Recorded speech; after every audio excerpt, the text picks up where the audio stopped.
the Ministry of Commerce, Planning and This is For the Record. Live from Radio Cayman Studio. For the record.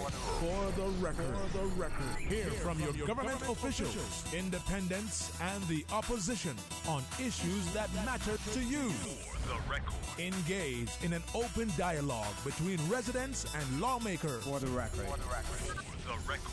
Informative, impartial, insightful. This is your talk show. 1-800-534-8255. Your calls, your input. This is For the Record. And now, your host, Orit Connor. Good morning, good morning, good morning. O land of soft, fresh breezes and verdant trees so fairs. Today is June the 23rd, 2021. I hope and I trust that everyone had a restful, peaceful, enjoyable evening. Those of you who are on the roads of the Cayman Islands, we urge you to please be extremely cautious. Whether you're a pedestrian, a cyclist, or operating any type of motorized vehicle on the roads, please be extremely cautious. Ensure that you observe the rules of the road.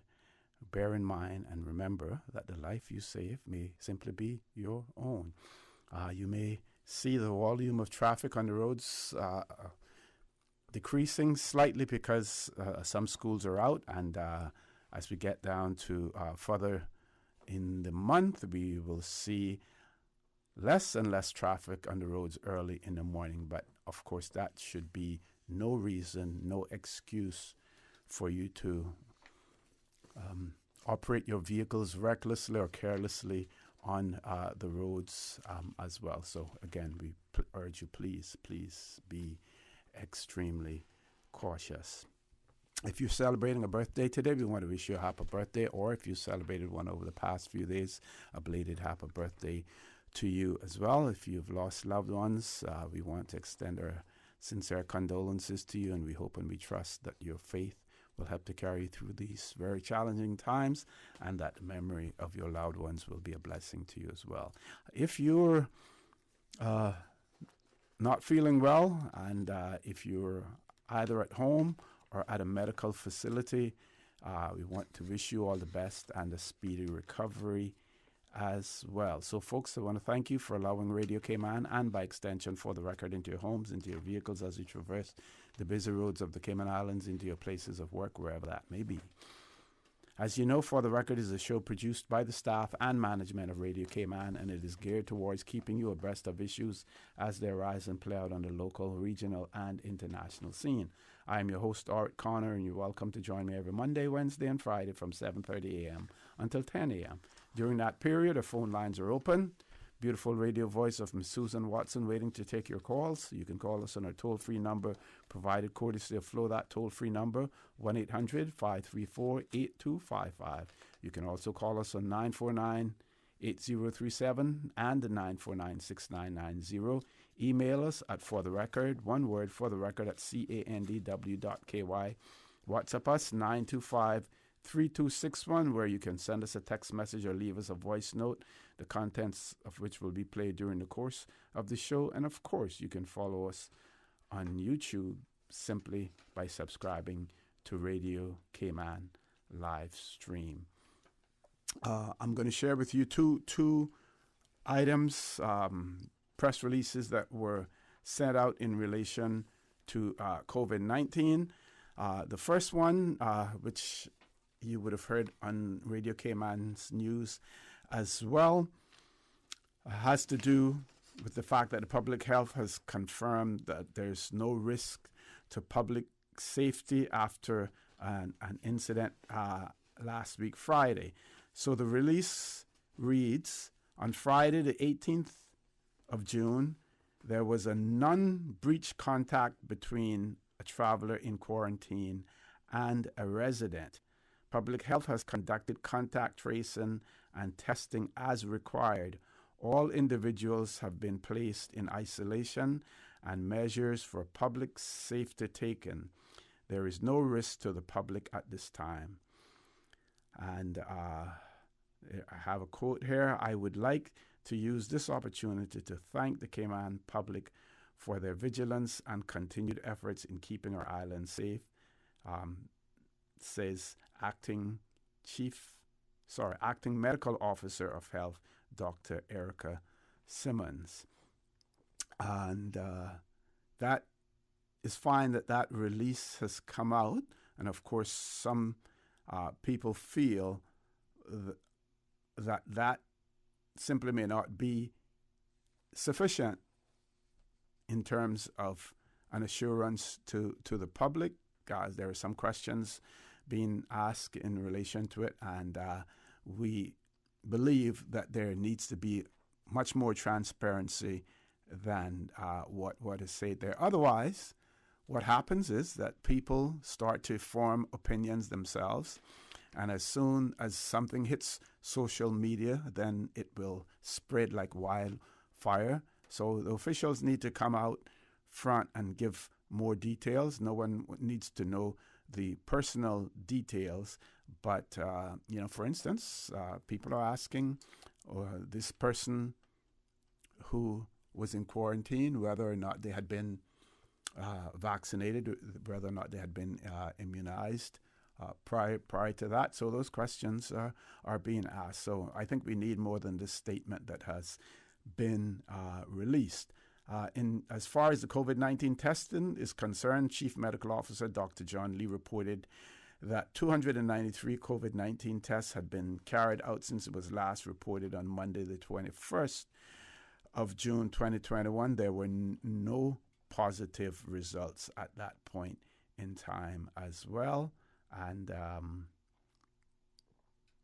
so that is it as far as COVID-19 is concerned. Now, on Monday's show, we had the representatives from University College of the Cayman Islands.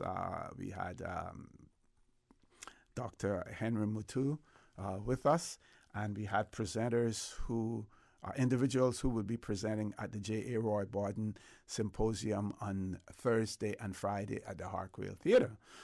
Included in those were Dr. Steve McField and Ms. Theresa Pitcairn.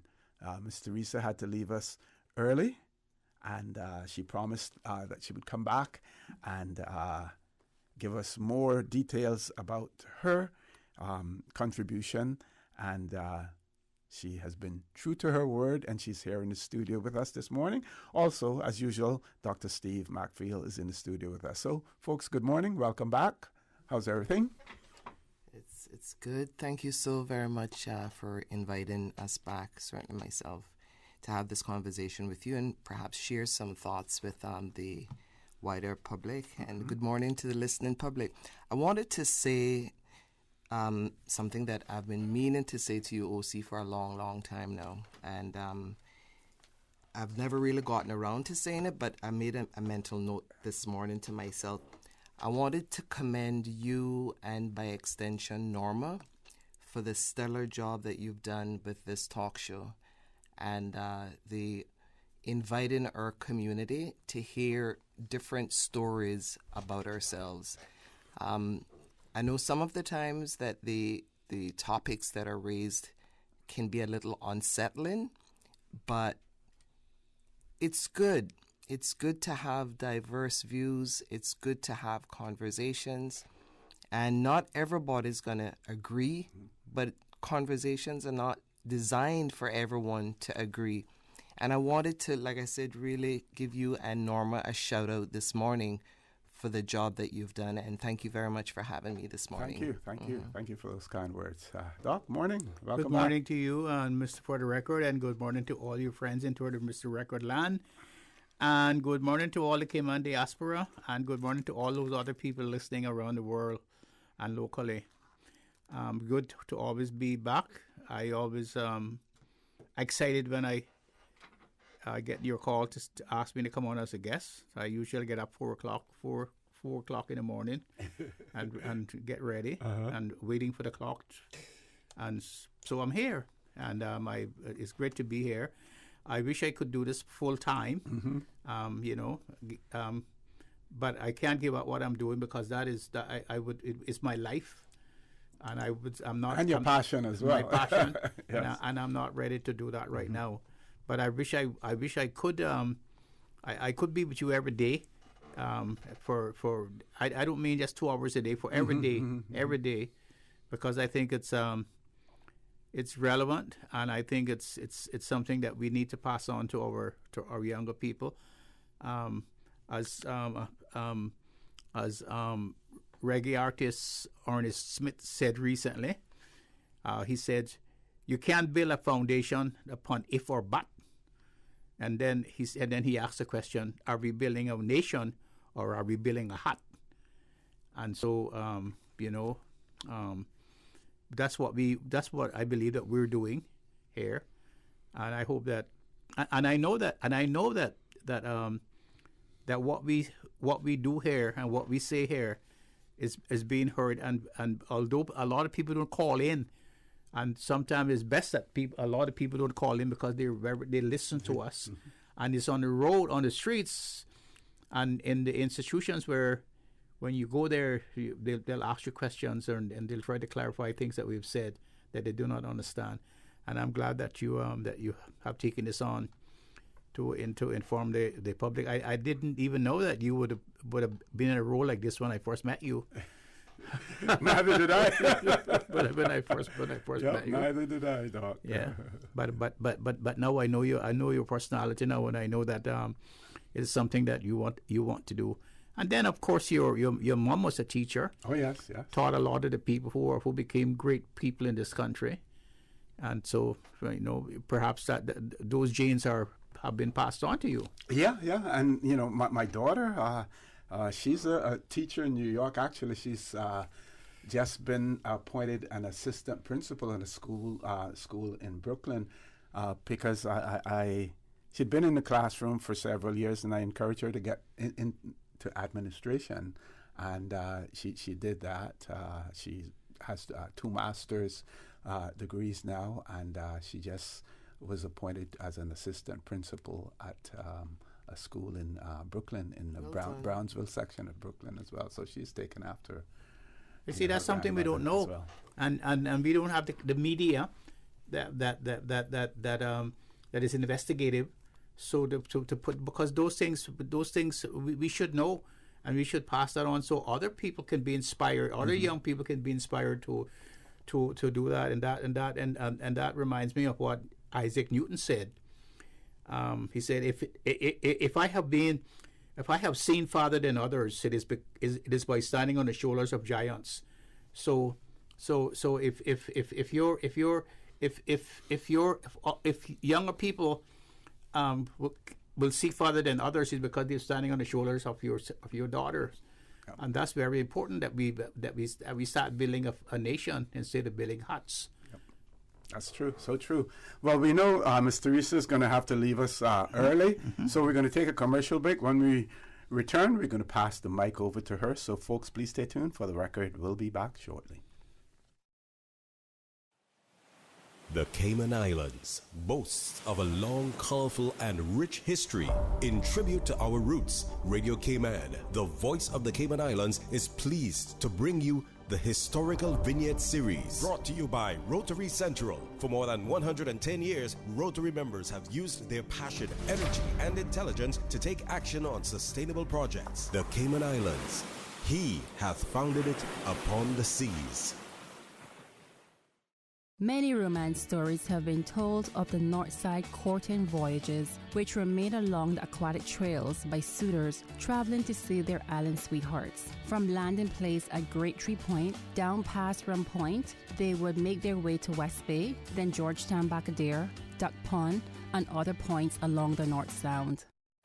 Radio Cayman's Historical Vignettes was brought to you by Rotary Central. For more than 110 years, Rotary members have used their passion, energy, and intelligence to take action on sustainable projects.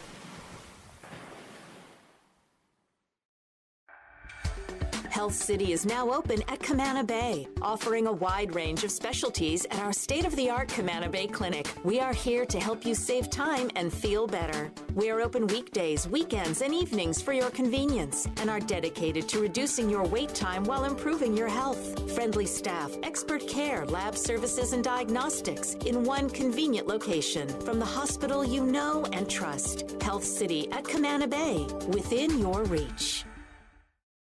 Rotary Central and you, our valued community, have undertaken remarkable accomplishments since October 1986. Over 34 years of activity and projects, making lives better and moving our beloved Cayman forward. Rotary Central has yet again committed to the advancement of these islands, this time in the area of mental health. We are proud to announce our partnership with Loud Silent Voices and donation of $50,000 to provide a community home for those recovering from various mental illnesses.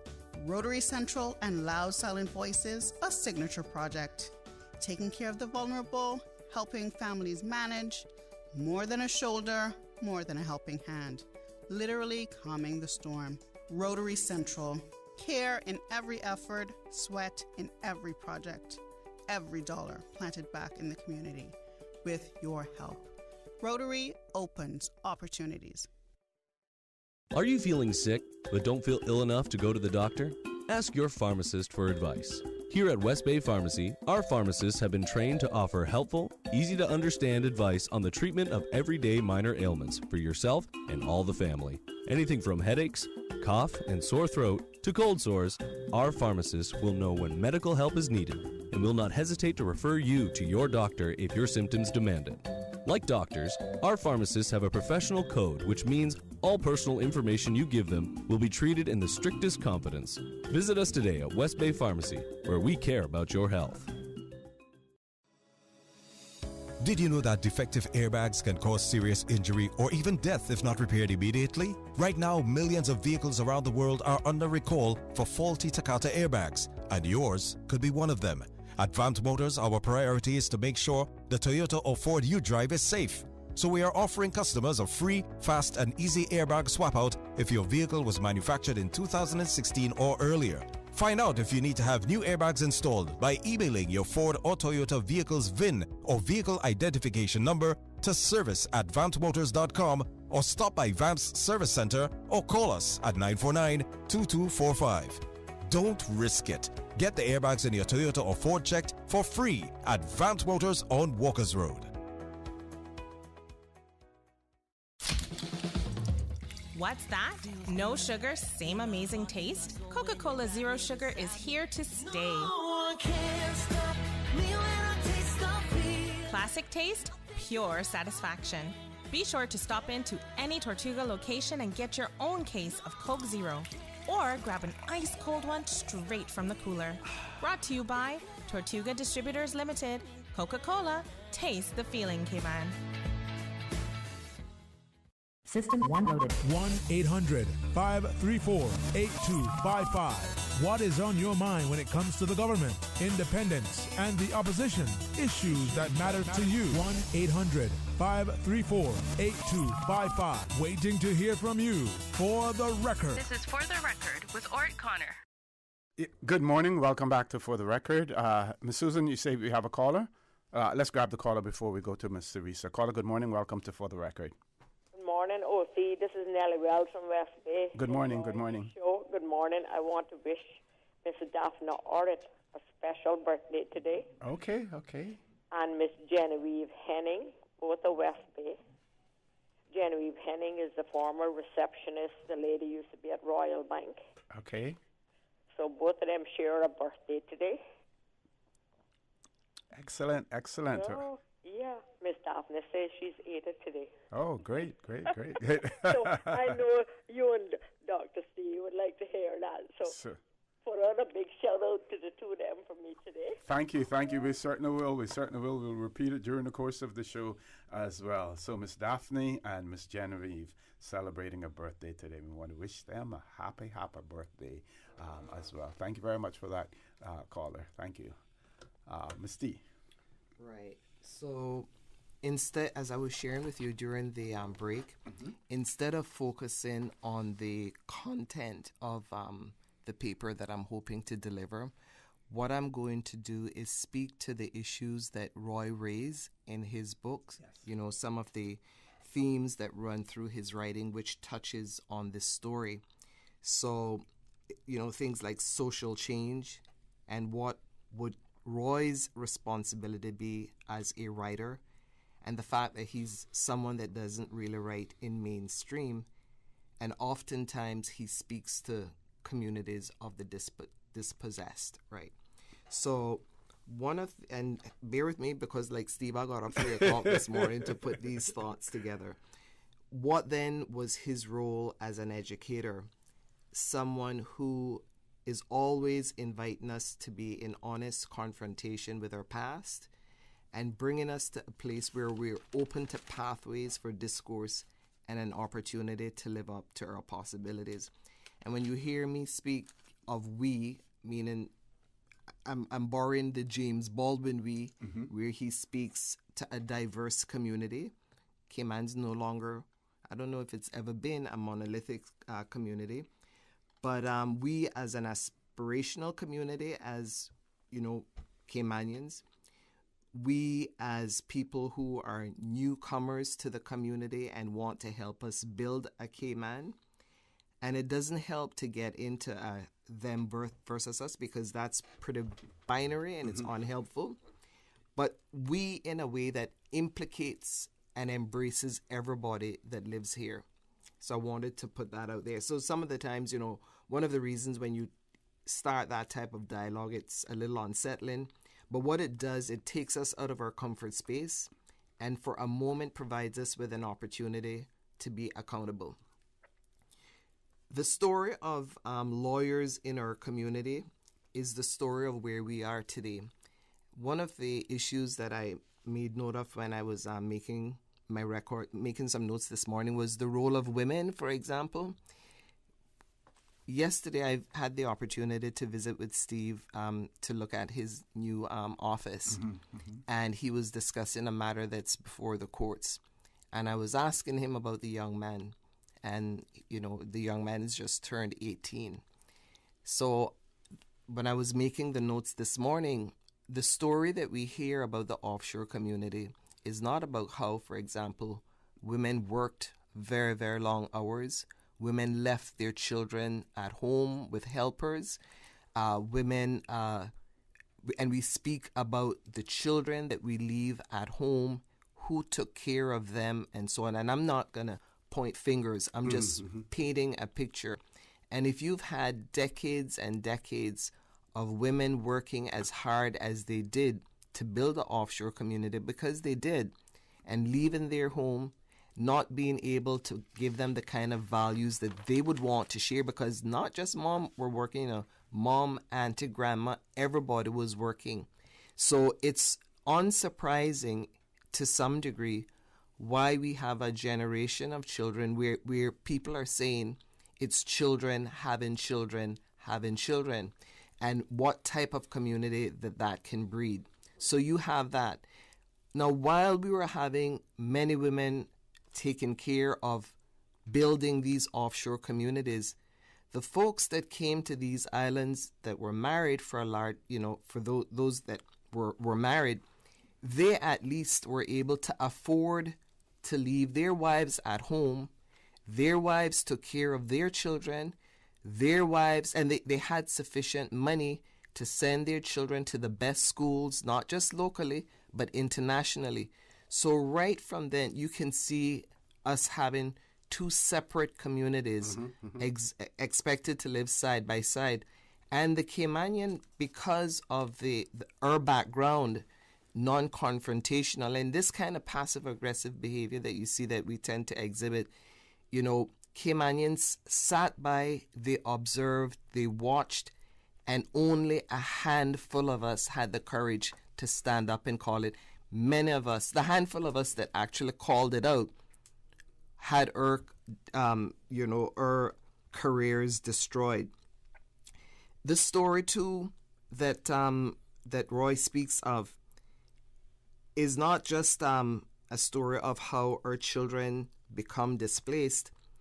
His story, his personal story too, is a reflection of the broader issues that's in the story of the law firms, where, he was trained as an educator. We had leaders who actually mocked the fact, and I heard you speak of your daughter's 2 masters. We had leaders who mocked the fact that he sought to have an education, and an education where he, one of us, is training our own children to see the value of an education. But what did we do? And I say we, as I said, using the James Baldwin, we sat back and said nothing and watched him being ridiculed for wanting to do what is right by us, right? Instead, we imported folks who didn't look like us, who didn't care about us, had no tolerance for our value.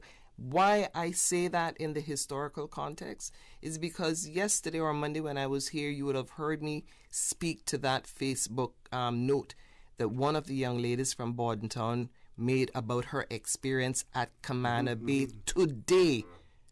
This is not like decades ago.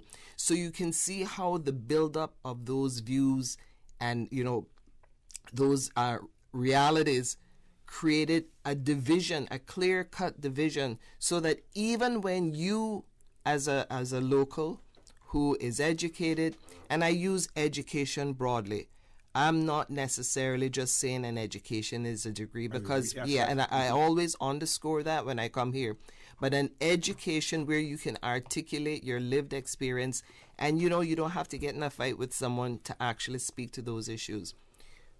The same folks that created the diversity, the division in the community today, and many of them were involved with the development of the flagship firms that we have today, are the same folks we choose to be in charge of certain important situations. And I'm deliberately being vague this morning because I don't want to go there. But these are the same folks that we choose as leaders, knowing that these people exhibited some seriously egregious behavior towards the locals in there. I have a specific memory when the former premier asked me to interview a number of the Caymanians who were in the firms, having one experience with a young attorney where you had a senior partner refer to that attorney as a monkey, right? And that person now is in a senior position in this community, right? And of course, when we were asked to draft the legislation in 2010, after we had that meeting, Stevie will recall, that was engineered by the Attorney General, where we were supposed to talk about it, there were subsequent meetings where the leaders in these firms got together and said they went too far. They knowingly created situations in the firm that they knew were not in the Caymanians' best interest. Not because and I'm not saying that because you're Caymanian, you automatically assume that you have a right to participate in the leadership of these firms. Mm-hmm. For me, it's always been merit-based. And I get it when people have their own organizations and they choose whether or not you're the right fit. But if you had a landscape that was fair and people got the opportunity to perform, as I say to folks that I sometimes have this opportunity to speak to, everybody view material with the same set of eyes and process the information to arrive at a similar destination.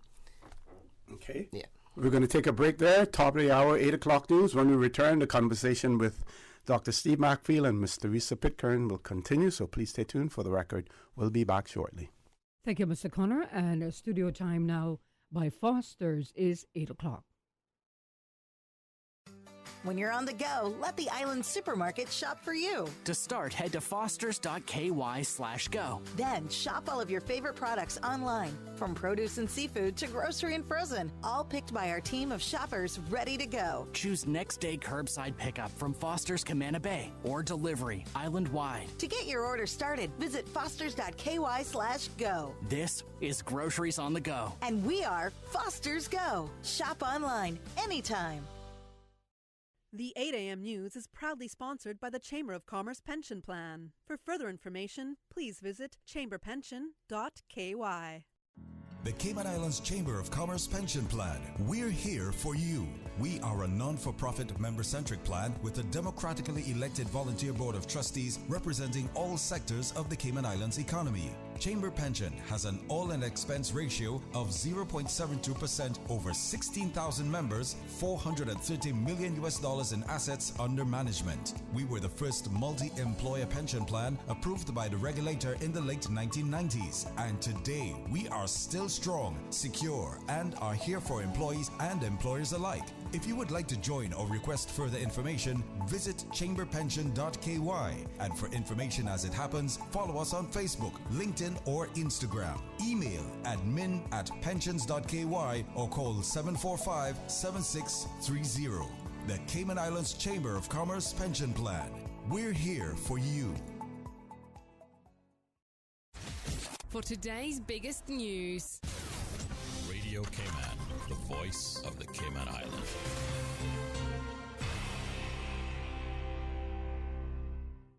With your latest news, I'm Kersley Fuller. Health officials say on June 18th there was a non-breach contact between a traveler in quarantine and a resident. Authorities tell Radio Cayman this is in relation to the traveler who was hospitalized on Saturday for symptoms of COVID-19. Public Health has conducted contact tracing and testing as required, and Radio Cayman has been told all individuals have been placed in isolation and measures for public safety have been taken, and there is no risk to the public at this time. The acting medical officer of health, Dr. Erica Simmons, thanked the Cayman public for their vigilance and their continued efforts in keeping Cayman safe. RCIPS Commissioner Derek Byrne and the senior command team have officially launched the RCIPS Strategic Policing Plan 2021 through 2023 at a staff event. Radio Cayman's April Cummings reports. The event was attended by more than 20 change champions, whose role is to represent the wider RCIPS when it comes to working with senior staff to develop and prioritize plans at both the strategic and operational level. Police Commissioner Derek Byrne says he's confident the plan will ensure the service evolves to meet future national security and policing challenges. The policing plan includes 7 key priorities, among them protecting the vulnerable by supporting those most in need and reducing repeat victimization, addressing community concerns, and relentlessly tackling perpetrators of crime. Police also plan to review the current policing model to enhance the way the service works, including improved communication initiatives to ensure officers and HQ are better connected, and new leadership and culture models, which will be embedded across the service, so everyone is aligned toward the same goals. April Cummings, Radio Cayman News. And the registration period for the Tourism Stipend program opens this morning at 9 a.m. In a promotional video, Tourism Minister the Honorable Kenneth Bryant says you can find the registration form online at stipend.ourcayman.ky. Once you submit your application online, you will receive a 4-digit code confirming that your application has been received. The stipend program is for tourism workers displaced due to the closure of the borders, and only Caymanians, permanent residents, and people married to Caymanians with employment rights are eligible. Remember, if you are already receiving the stipend, there's no need to reapply. This new registration period is only for new persons to join the stipend program. The registration period closes at 5 p.m. on June 29th. For more information, call 949-9623. Now with a check of international news, here's the BBC, which will take us out of the newscast. From Radio Cayman's newsroom, I'm Kersley Fuller. BBC News with Neil Nunes. Hong Kong's leading pro-democracy newspaper, Apple Daily, has confirmed that its last edition will be published on Thursday. The closure comes after police raided its offices last week and seized over $2 million worth of assets. Its owner and other executives have also been arrested. In another development, the first person charged under Hong Kong's national security law, Tong Ying Kit, has pleaded not guilty at his trial in front of 3 judges. Ethiopian warplanes are reported to have bombed a market in the northern Tigray region, killing and wounding dozens of people. Eyewitnesses said they saw bodies strewn across the ground in Togoga town, 25 kilometers from the regional capital Mekelle. Doctors say they are treating dozens of the injured at Mekele's main hospital. 9 Catalan separatists have been released from jails in Spain after being conditionally pardoned by the country's government. They were sentenced to long prison terms for sedition for their role in an unauthorized and ultimately unsuccessful bid for independence in 2017.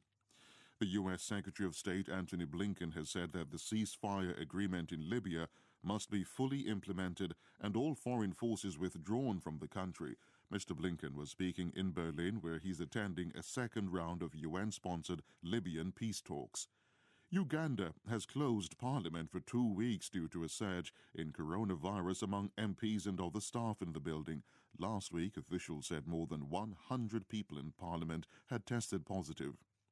The latest survey of business activity in the Eurozone economies shows the fastest rate of acceleration for 15 years. The closely watched IHS Markets Purchases Managers Index indicates that the easing of lockdown measures and the release of pent-up demand has driven a boom. BBC News. The 8 a.m. news is proudly sponsored by the Chamber of Commerce Pension Plan. For further information, please visit chamberpension.ky.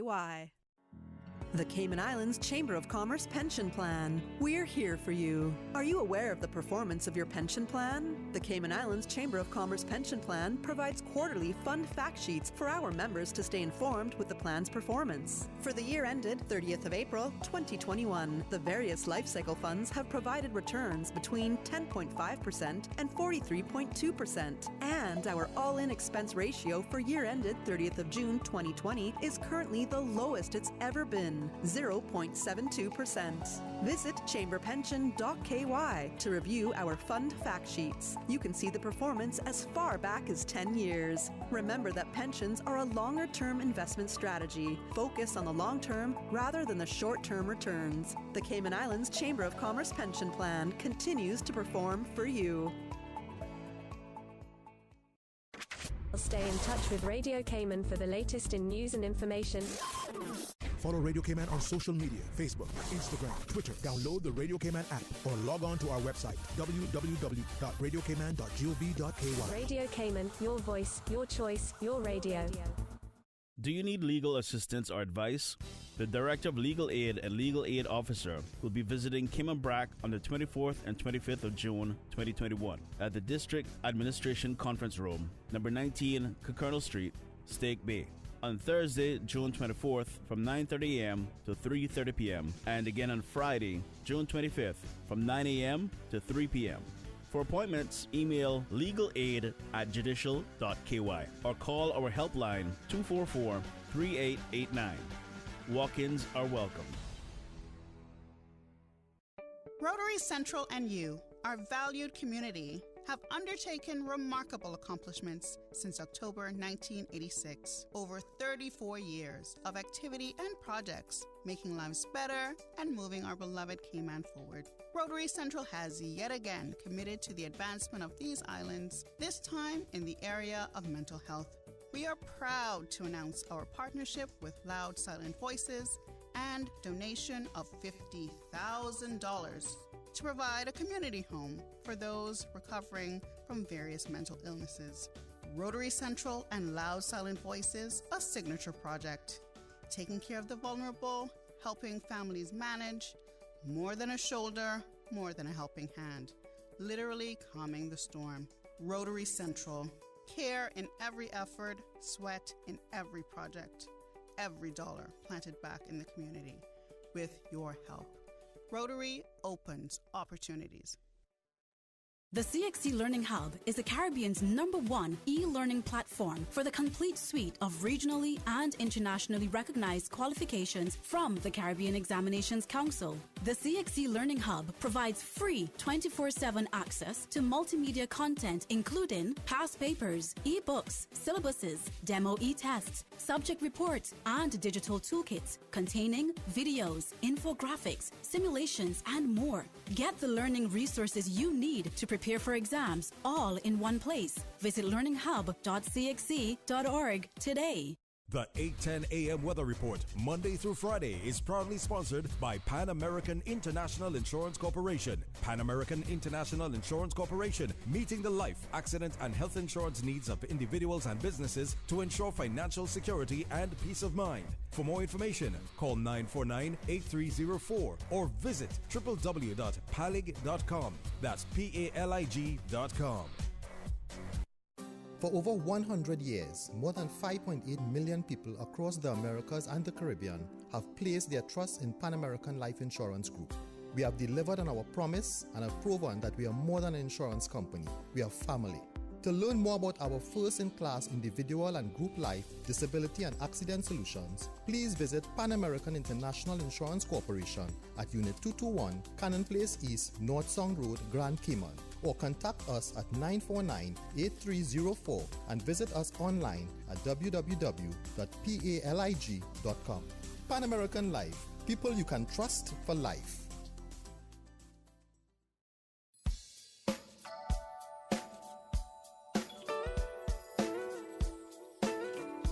Good morning. Let's take a look at the latest weather report. Current temperature is 84 degrees. Relative humidity is 85%. The barometric pressure is 30.05 inches and rising. The wind is out of the east at 4 knots. Overnight low temperature was 80 degrees. Synopsis indicate light winds and slight seas are expected over the Cayman area for the next 24 hours due to a slack pressure gradient across the northwest Caribbean. Further east, an upper level system over western Jamaica will support scattered showers across the Cayman area. The forecast for today calling for partly cloudy skies with cloudy spells and a 40% chance of showers and possible thunder. Temperatures will be in the upper 80s. Your winds will be east to northeast at 5 to 10 knots, and seas will be slight with wave heights of 1 to 3 feet.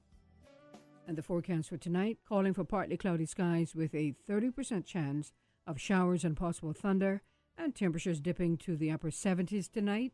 Your winds will be east to northeast at 5 to 10 knots, and seas will be slight with wave heights of 1 to 3 feet. Low tide will be this afternoon at 2:33, high tide tonight at 9:28. The sun will set this evening at 5 minutes past 7 and will rise tomorrow morning at 5:50. And the outlook is calling for an increase in cloudiness and showers from tomorrow as the upper level system moves over the Cayman area. That's the very latest on your weather report. The 8:10 a.m. weather report, Monday through Friday, is proudly sponsored by Pan American International Insurance Corporation. Pan American International Insurance Corporation, meeting the life, accident, and health insurance needs of individuals and businesses to ensure financial security and peace of mind. For more information, call 949-8304 or visit www.palig.com. That's PALIG.com. For over 100 years, more than 5.8 million people across the Americas and the Caribbean have placed their trust in Pan American Life Insurance Group. We have delivered on our promise and have proven that we're more than just an insurance company, we're family. To learn more about our first-in-class group health and employee benefit solutions, please visit Pan American Life Insurance Company of the Cayman Islands at Unit 221, Cannon Place East, North Sound Road, Grand Cayman, or contact us at 949-8304. You can also visit us online at www.palig.com. Pan American Life, people you can trust for life. During these unprecedented times, Radio Cayman, the voice of the Cayman Islands, is pleased to bring you the Cayman Strong Series. The Cayman Strong Series is brought to you by Encourse Cayman. Visit encourse.ky to view a full list of wellness services and their qualified team. Encourse Cayman, health, wellness, and happiness.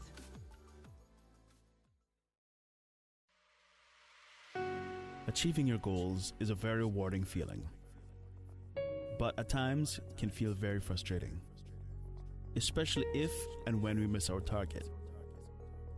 As you approach your goals in life, set yourself up for success. When setting your goals, tell a friend. Having an accountability partner is often helpful in achieving your goals. Let your parents and partner know what you are planning or doing. Sharing with others also helps us to develop the ideas and our vision. Writing down your goals can help to solidify them for you and help you to stay accountable. Change your thinking and change your life. Radio Cayman's Cayman Strong Series was brought to you by Encourse Cayman. Visit encourse.ky to view a full list of wellness services and their qualified team. Encourse Cayman, health, wellness, and happiness. These days, feelings of loneliness, anxiety, stress, and depression can be overwhelming. Just know you are not alone. OnCourse Cayman offers private mental health services for children, teens, adults, and groups. Visit oncourse.ky to view a full list of wellness services and their qualified team. OnCourse Cayman. Health, wellness, and happiness. The traffic report is brought to you by Subway. Planning a meeting, event, or office celebration? Visit subway.ky to place your catering order today. Hey, good morning. Let's take a look at traffic. Traffic is heavy on the Linford Pearson Highway and also coming off of Agnes Way. Busy traffic further up on Cool Road, and it gets steady as you move closer to downtown Georgetown. Godfrey Nixon Way and Eastern Avenue traffic flowing moderately, and Huldah Avenue steady traffic, and traffic is busy coming off of Bobby Thompson Way. Closer to town on Edward Street, moving on pretty good, and traffic is also moving at a good pace on Shedden Road. Light traffic on Owen Roberts Drive,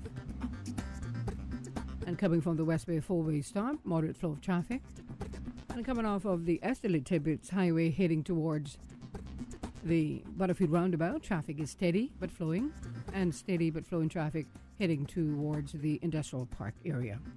On the West Bay Road in front of the Ritz, traffic is flowing moderately in both directions. That's the very latest on your traffic. Join us again at about 10 minutes after 12 o'clock. We'll give you another traffic report. Remember, drive safe, Cayman Islands. At Subway, we know a meal isn't quite complete without a side, and that's why we're introducing waffle fries.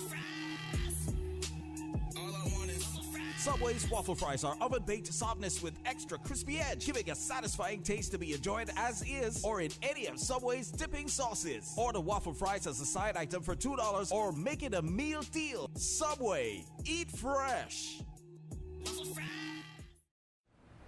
The traffic report is brought to you by Subway. Planning a meeting, event, or office celebration?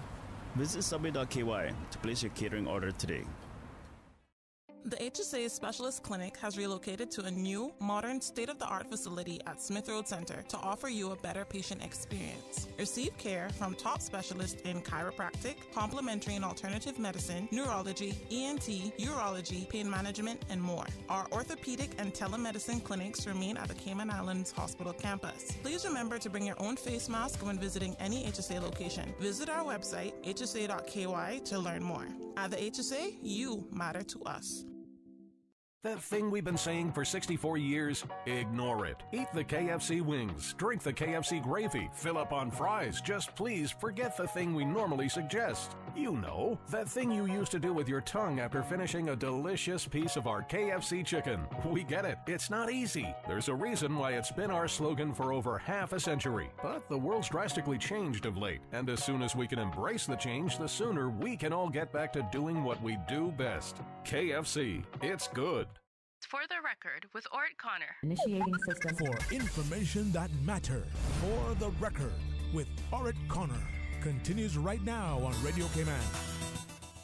Good morning and welcome back to For the Record. In the studio with me, Dr. Steve Macfield and Ms. Teresa Pitcairn. Ms. Teresa is going to be leaving us in about 10 minutes, so we're going to leave the phone lines closed until then so she can complete her presentation with us this morning. All right. Thanks very much for that, OC. The other thing that I wanted to mention, there's a whole bunch of stuff here. I hadn't appreciated how long the news breakers would have, for 8 o'clock. Yeah. The other role is the role of immigration and the incestuous nature between our politicians and these folks who we know are guilty of egregious practices. You know, the way our legal system has evolved, in that many of the people who commit a lot of these inappropriate practices within the working environment, and where many people are so afraid of raising the issues, even though we have whistleblower legislation, they will continue to absorb the abuse because of the fear of being blacklisted and not getting any jobs anywhere else. People always say that the accountants have done better than the lawyers did. when it comes to how the profession evolved. The accountants were fortunate in that they had people in that profession who were willing to give people like Noel Bawden and others the opportunity. Yeah, I was going to say that, but I didn't know if Dan wanted me to put his name out there. But I felt relatively saying Noel, but who were willing to give Caymanians an opportunity to actually build their own future based on merit. We never really had that in the Cayman Islands, with perhaps the exception of one situation where certain folks inherited a situation and were able, and those folks were bright and were able to develop the profession. Going back to the point of having an leadership that's clearly not accountable and leadership that is easily bought, and the reason why the immigration law has seldom been weaponized as it used to be when Mr. Orman and folks like that was around. Now, back certainly in the early 90s when I was qualified, instead of having the opportunities to discuss inappropriate behavior internally, you found that Caymanian lawyers ended up having to go to the politicians. It's not the best way, of course, but that was the only way out. And those of us that actually went to the politicians to invite them to have, useful conversation with leadership, some people managed to get through and managed to become partners in these firms. But of course, we as a people tend to be selfish for whatever reasons. When we get into leadership, we make sure we close the door for any other Caymanian coming through, especially if the Caymanian is 10 times your intellectual superior. That's how we behave. When we have the immigration law and it was actually enforced, the politicians of the day were able to use that, weaponize that to put people in order. So you saw changes in that moment for in our history. But, in later conversations with leadership, and, when we talked about why the immigration law evolved as it did, these leaders would say, well, Teresa, on your immigration board, you don't see any one of the expats sitting down there. These are all Caymanians that are making policies, of course, based on the leadership, because leadership sets the tone, and those who sit on these boards actually execute those policies. So when leadership say they don't know nothing, that they don't have nothing to do with it, they are the architects of the way in which this has evolved. So much so. And they did it through directives that they issued to the board. So I just said policies. So much so that the immigration law has zero teeth, because even those who enforce the policies, it's done in a way where they're indemnified of any wrong behavior or, decisions that are inadequate and inappropriate. They have the kind of indemnification under the legislation. So it's a question, it's a recurring question. One of the young ladies that was here with us on Monday when she was talking, when we were having this conversation, said, well, is it worth my while returning to these islands? And Steve, I'm going to, segue to you. I couldn't answer her in all honesty because of the fear of knowing that the minute she speaks, either of them speak openly and truthfully about our reality, giving us that opportunity to think about, even for a moment, about the possibility of what this community could be. That's just like weaponizing them to actually fail in their career. We are the only community that I'm aware of that import people to whip our own backs and ensure that we fail. And to be honest, I still can't understand that. And we are afraid of engaging Caymanians who will be truthful and hold people accountable to be in leadership positions. And you know me, when I'm here, I invite us to have a think about the possibilities of what this community could look like if we took the moment to be honest and hold people accountable. But Steve, the things that you were saying about immigration, if you could build on before I leave, because that is so important. Mm-hmm. Well, what I was saying during the break is that what we don't want to do in the country, what the leadership of the country do want to do, those who have no message, no plausible identity, and no outlet for a message, and they are not attractive to the young voters and the future of Caymanians, and they don't want any change, and they only change people, and leaders, but they do not change much else. What they do is that they do not really want any Caymanians in positions like immigration or anything, hitting those places to make decisions on behalf of Caymanians. What they're doing is that their policies is based on what is acceptable to the people who controls the economy. Is because the Caymanians do not control much of the economy. They have to put people in position that is acceptable to those that controls the economy. If they have a Caymanian who is in position, who looking after Caymanians that might not be accepted by the people who control the economy, they move him or her right away, and they make excuses for their behavior. Their behavior, I mean, is protecting the Caymanian people and protecting the Caymanians. As one Bermudan said, one Bermudan speaker said, "Mr. Speaker, you may ask why we are tabling the bill." There was a bill of bill. It says, over the years, the tenets of the Bermuda Immigration and Protection Act 1956, i.e. to protect Bermuda for Bermudans, have been challenged and continue to be so. Unfortunately, the primacy of the Human Rights Act 1981 has caused some non-Bermudans to claim that they are being discriminated against based on their place of origin. The same thing has happened here.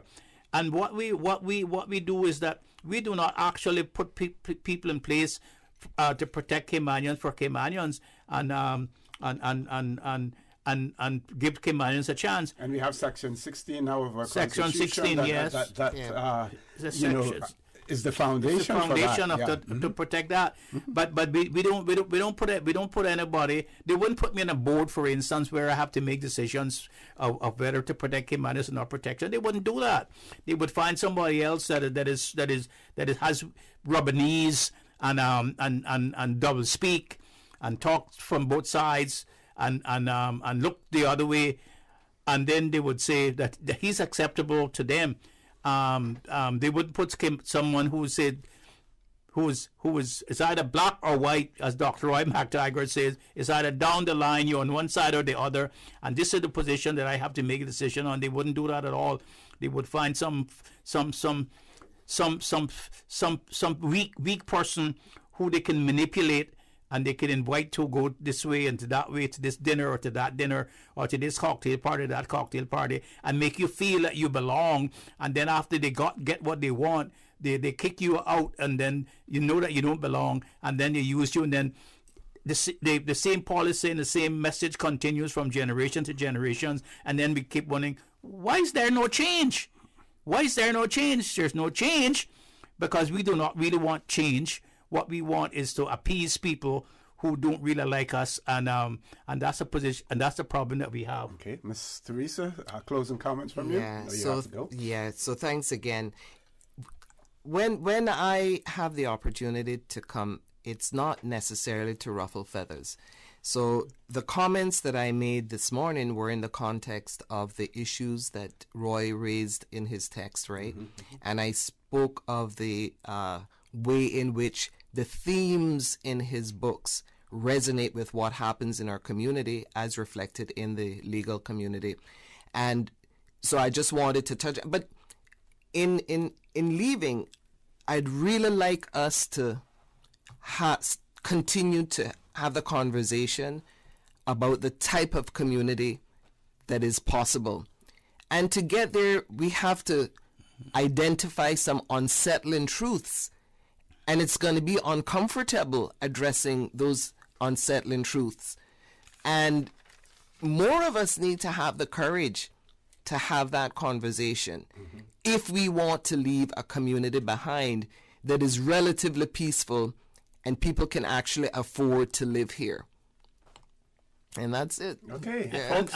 And what they, if you stand for something in the country, and if you stand for what's right in the country, what they do then they call you a polarizing figure, and then they ostracize you. Okay, we're going to take a commercial break. When we return, we're going to have a conversation with the folks from Celebrate Cayman, and we will be talking about the official function that is going to take place on Friday. So please stay tuned for the record. We'll be back shortly.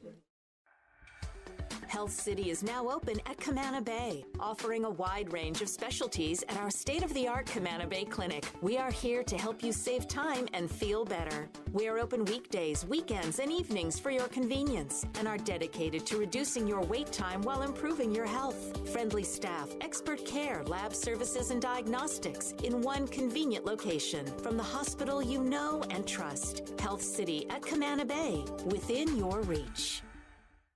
When I was growing up in Cayman, Sundays was always a big day for our family. Everyone would go to Granny's house for Sunday dinner after church. Even today, I can still smell the aroma of all the delicious food we used to eat, especially the hot, fresh baked bread smothered in butter, topped off with our favorite pan cheese. These days, I don't have enough time to cook and bake, but I do my best to carry on the Sunday tradition of family meals, and being able to get hot, fresh bread with no preservatives or additives from Caribbean Bakery is a big help for me. Shh, don't tell them, they still think I baked it. Caribbean Bakery, now delivering every Sunday to my Grass grocery store in Eastern Avenue and Marina Drive. Caribbean Bakery, made Cayman fresh. Hi, I'm remodeling our bathroom. I have a few questions. Sure. What are some ideas to make my bathroom feel larger? How do I know if I'm picking the right vanity? How do I choose a new toilet or a new countertop? Also, the lighting is terrible. Can I put a window or a skylight? And do I really need an exhaust fan? You've come to the right place. At Brand Source, we custom design kitchen and baths, and our talented design team can help answer your questions. Whether you're looking for a modern, functional family bathroom or a luxurious personal retreat, we'll help create that beautiful space that makes your home yours. And if you're in a rush for a new look and have a limited budget, our ready-to-install bathroom vanities, built with solid wood and countertops of the finest materials, are a quick and easy remodeling solution. For the very best in custom-designed kitchens and baths, visit Brand Source Home Gallery on Dorsey Drive, Industrial Park, Cayman's Kitchen and Bath Center. The Cxc Learning Hub is the Caribbean's #1 e-learning platform for the complete suite of regionally and internationally recognized qualifications from the Caribbean Examinations Council. The Cxc Learning Hub provides free 24/7 access to multimedia content including past papers, e-books, syllabuses, demo e-tests, subject reports, and digital toolkits containing videos, infographics, simulations, and more. Get the learning resources you need to prepare for exams all in one place. Visit learninghub.cxc.org today. System 1 loaded. 1-800-534-8255. What is on your mind when it comes to the government, independence, and the opposition? Issues that matter to you. 1-800-534-8255. Waiting to hear from you. For the Record. This is For the Record with Ort Connor. Good morning and welcome back to For the Record. We have a new guest in the studio, but we do have a caller who's been waiting for quite a while, so we're going to take that call before I pass the mic over to Mr. Alfonso. Right? Caller, good morning. Welcome to For the Record. Good morning, Mr. O.C. First, let me thank you for all the good information that you've been sending over the airwaves. Thank you. I was a bit disturbed this morning hearing that we had a case of COVID in intensive care at the hospital. Mm-hmm. I want to ask you whether you know whether at these quarantine stations, whether it's the government or the private, whether they have signage up there that people can see before they get up to that building that this is a quarantine station, and give them some warning. I don't know if are there security people there to make sure that there's no contamination between someone out in the public and who's being quarantined? That's a good point. I think that occasional checks are made, and I'm not sure whether or not any type of monitoring device. I believe there may be some type of monitoring device that the individual who is quarantined has. But as far as, let's say, the public knowing that particular building or structure is a quarantine structure, whether or not that is the case. Mr. Fonzo, you shaking your head? Yeah. You want to share something with us? They are clearly marked that this is giving you the boundaries and stuff and what you shouldn't do around there and stuff. That they are clearly marked that it's a area for quarantine. And that's whether quarantining at home or at a government facility. That is the case. Okay. Go ahead, caller. Yes, well, that's good to know. And the other thing is that, and I don't know, I never investigated, I don't know how to do that. I've been told that the majority of the people who have not been vaccinated are people who are being told by their pastors that you don't have to do it. Mr. Alfonso, I am not anti-foreigners. I'm not prejudiced. I try to follow the good rule.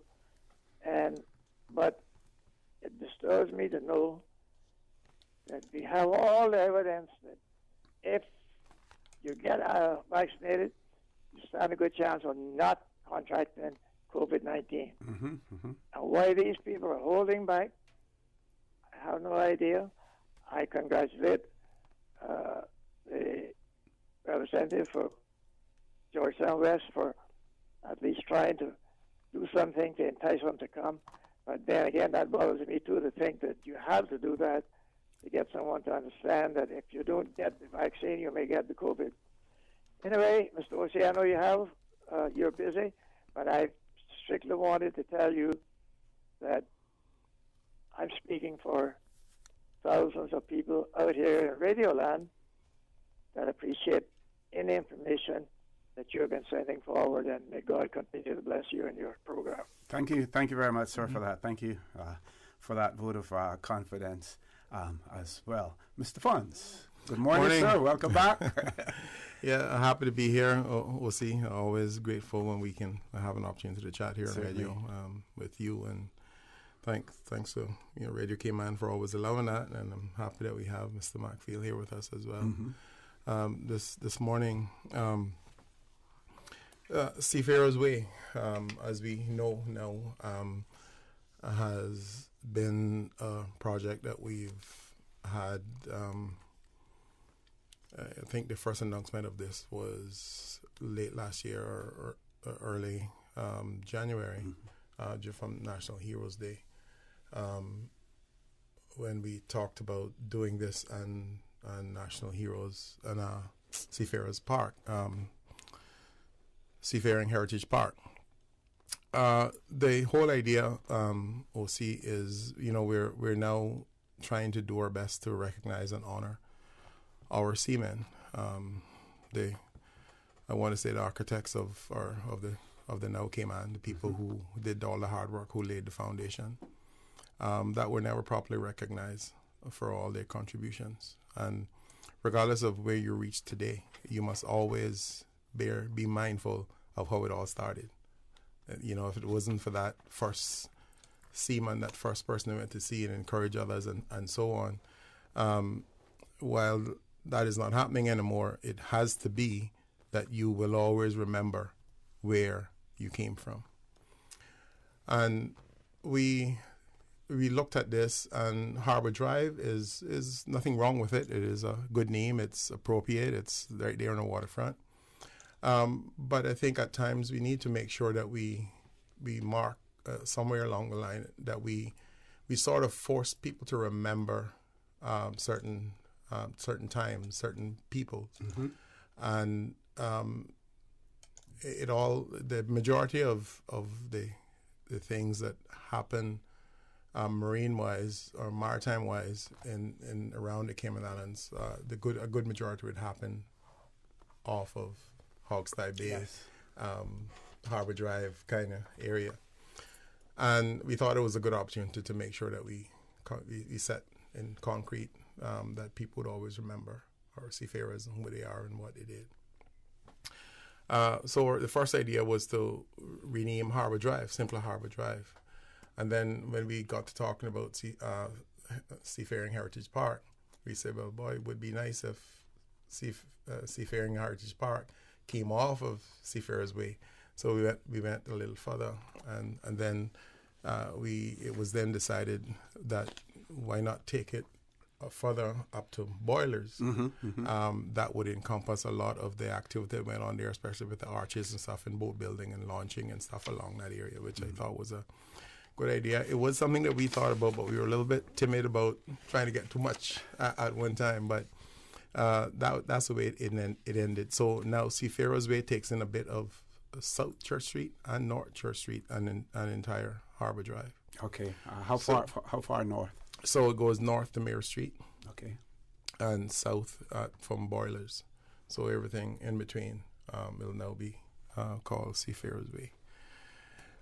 Grateful to all those who assisted. These things are not simple. There are people that have to change their addresses and building numbers and that kind of stuff that all this encompasses. But the road naming section of government, they were able to work this out in a way that they didn't have to change any numbers, just the name. Okay. So that continues the way that was. And they jumped on it right away once it was accepted by the government. And that's all done. So the Seafarers Way has been gazetted. And what will happen on Friday, starting at 10, they do a short ceremony for probably about an hour. Not a whole lot of speeches. Just want to show appreciation for our seamen, and we hope that they will come out in numbers. The Seafaring Association are making provisions to bus them in. I don't know the exact pickup points and drop-off points, but there are 2 buses that should be coming in. I want to say that the entire community, for things like this, always come on board. We have tremendous support, for instance, like from the Port Authority, from Emsley, from the police department, people who are just anxious to come on board and help and assist with this. So the road will be closed from 4th Street at 9 a.m. We're doing our best to not have too much disruption to traffic. It will be closed from Shedden Road on one end and 4th Street on the other end. And we will have some parking at the port. And Emsley has graciously given us their entire car park to use there as well. So we want people to come in early. A 10 o'clock start is what we're hoping for. The little program should run till about 11.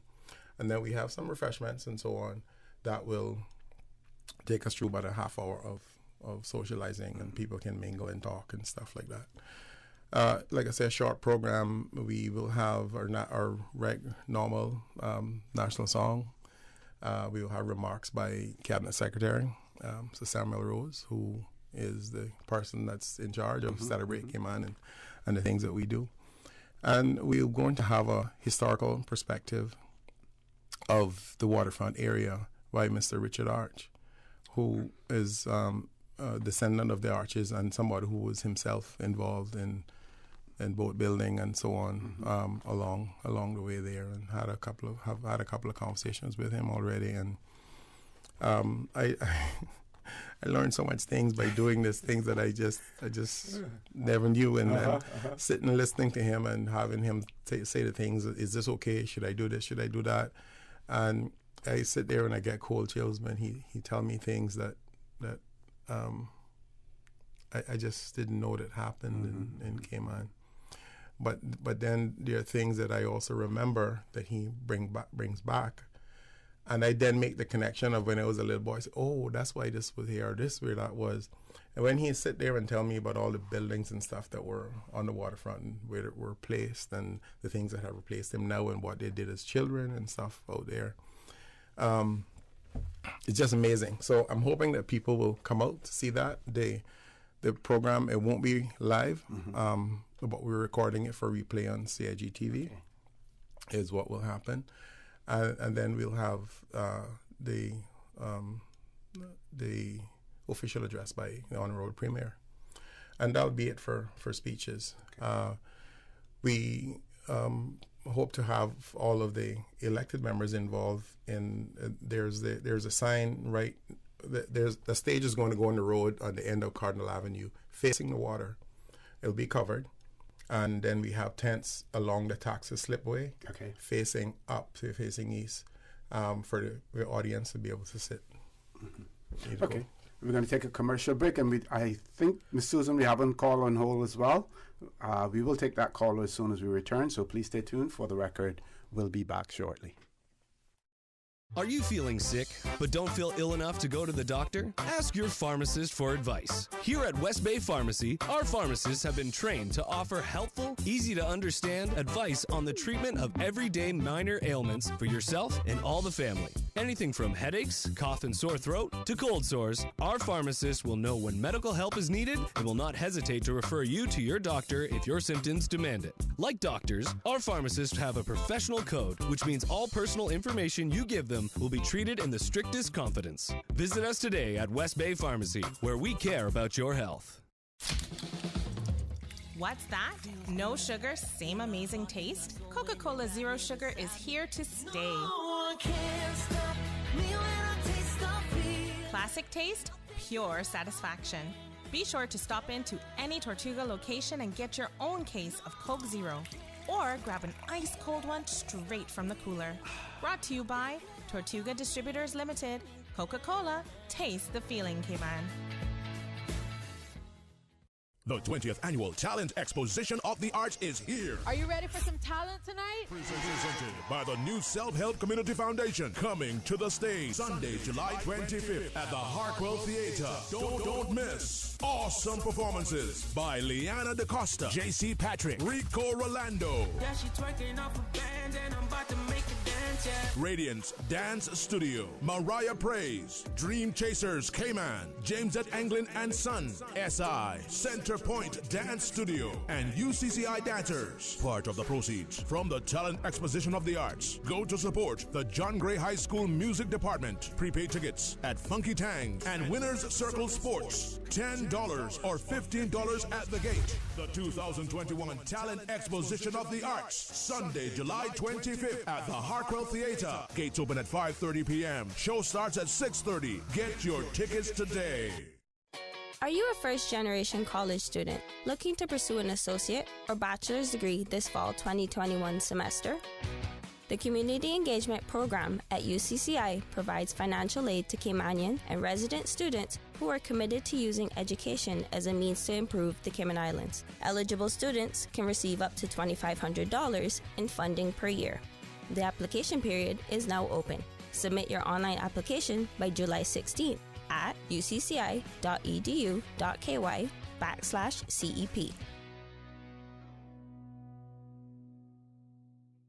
Do you need legal assistance or advice? The Director of Legal Aid and Legal Aid Officer will be visiting Cayman on the 24th and 25th of June 2021 at the District Administration Conference Room, number 19, Colonel Street, Stake Bay. On Thursday, June 24th from 9:30 a.m. to 3:30 p.m. and again on Friday, June 25th from 9 a.m. to 3 p.m. For appointments, email legalaid@judicial.ky or call our helpline 244-3889. Walk-ins are welcome. For the record, with Ort Connor. Initiating system. For information that matters. For the record, with Ort Connor. Continues right now on Radio Cayman. Good morning and welcome back to For the Record. In the studio with me, Dr. Steve McPhail and Mr. Alfonso Wright from Celebrate Cayman. We do have a caller. Good morning. Welcome to For the Record. Good morning, Mr. O.C. How are you doing today? Good morning, sir. I'm fine. How are you, sir? I'm fine, thanks. Thanks for being so patient. Thank you. No problem. I was curious as to why South Church Street was changed is being changed to Seafarers Way. It was announced that this Heroes Day celebration that it was Harbour Drive that was being changed to Seafarers Way. I see now, I've been notified on behalf of the Church of God that the name will be changed, the road will be changed to Boilers Road as Seafarers Way, and also change the number of the buildings. As you said a while ago, or Mr. Alfonso said a while ago, numbers weren't changing, but we've been notified that our number would be changed from 63 South Church Street to number 6 Seafarers Way, which I don't really appreciate, to be honest. But I must admit, since you mentioned about the arches, boatyard, and so on, as you know, I'm a half arch. I presume that might be why, because I also remember the last 2 boats that were built and launched right there at Page's Bay, we called it. Is it any special reason why they're extending Harbour Drive into as far south as Boilers Road? Well, you just explained it yourself. That's exactly the reason why. And well, that's what we were told, that numbers would not change. So if you were 63 North Church Street, you would become 63 Seafarers Way. So maybe there are some exceptions that they could not prevent from happening. But that is exactly the reason why, Mr. Tommy, is the historical significance of the area down there that bears a great deal of Cayman's boat building and boat launching and history. Is why we decided to go that way, and I understand that there are some people that are don't like to see things change, but I believe that there are times when, for historical reasons, that we ought to make sure that we do things that will live on. That people will always be able to understand what happened along here. Just Harbour Drive as it is, it bears significance, but it's not tied to anything except it being the harbour area. But if you say something like Seafarers Way, then it's a story that you can tell. Is anything planned to be done with the launching area there? Because I happen to be, my grandfather left that property to his 6 sons, and I inherited it from one of the sons. It's a very narrow piece of land, but it is significant as well. It is marked as a historic point, I think. Yeah. The marker is there, Mr. Tommy. I can't say that, but I feel very safe in saying that if landowners around the area would like to do something with it for historical reasons, I am sure that would be welcome, and it's something that we would like to start working with if there's ambition for that. I was just wondering, I don't have anything special in mind. I just thought I would mention that. Yeah, well, that's a very good point, and these are the things that happens when you start to recognize the significance of the areas. So for me, this is a real positive right away. Mm-hmm. So I'm hoping that maybe that's something we can develop on, sir. So when you talk about the historical significance, now, is there something there that denotes the fact that it is of historical significance? Yeah, there is a historical marker in the water side there that just something I think is done by the National Trust or could be in museum. I'm not sure. That kind of gives a short snippet of what used to go on here. Excellent. But like he's saying now, there are ways that you can do things maybe a little bit different that is more significant for the country. Mm-hmm. Anyway, we'll have to accept the difference, I suppose. Yeah, sorry about the inconvenience, but I think in the long run, it's going to be worth our while. I suppose it's more of a legitimate point to stop it than halfway between Shedden Road and Boilers Road, I presume, or whatever. Yes. Because Harbour Drive started at Shedden Road, right, going north? That's correct. So it had to be a new piece of South Church Street that would be renamed as part of Harbour as Seafarers Way. Yeah, so it begins in the south from Boilers Road down to Mayor Street in the north. Okay, thank you very much. Okay, sir. Okay, thank you very much, Mr. Tommy. We have another caller. Good morning. Welcome to For the Record. Good morning, gentlemen. It's Alice May. How are you both? Good Fine, morning. thanks. Good morning. Good morning. Good, or maybe there are more than 2 there. Good morning, everyone. Good morning, everyone. I love history too, and Georgetown or Harbour, etc. But because we want to highlight the historical significance of Seafarers Way, etc., is there any reason why there cannot be both names for that stretch? Because I'm sure I've seen in my limited travels where you can have so-and-so street, you can also then see another name along that whole stretch. And from Boilers Road down to Mary Street, that is to be known as Seafarers Way, and that's wonderful. But I see no reason why the Harbour Drive section couldn't remain there, because that would tie us into the historical reason for that. And then North Trust Street would be there, and that would still be there, and that would be one way of preventing the absolute need to change any information on people's addresses. But historically, I think we should have both names. It would be celebrating everything and not erasing one bit of information that ties into our history, and it's been there a long time. That's my suggestion. Am I not right in saying that in the United States, maybe just Florida or somewhere, you can see two signs, two names? Why can't we do that? And it would be respecting the past whole and moving into the future, etc. Yeah. Maybe I'm not explaining it well, but I see no reason why it shouldn't be that way. And then nobody's noses would get out of joint. Not that anyone's nose is out of joint, but thinking about the church there, if it's number 63 South Church Street, it would be that. But then there's also the significance where Seafarers Way would be starting at that point, so that would be the 6th building, if that's happening, on that stretch known as Seafarers Way. But it would not remove the fact that it's the 6th or 3rd building on whatever. You get what I'm trying to say? Yeah, I understand. I do understand. Why can't we do that, Alfonso? Really appreciate all the work that the Celebrate Committee has been doing, and it's great. There's so much more that we need to highlight, and I really appreciate all that's being done. But I don't think we should let go a little piece of the past in order to paint a new picture of the past, because it all ties in. Harbour, Seafarers Way, well, North Church Street, we know the reasoning you're doing that because of the park that's going to be there. And I'm so glad it's being turned into a celebration-type park for seafarers and not a parking lot or another commercial building. That really is good. One of the things I'm pleased about.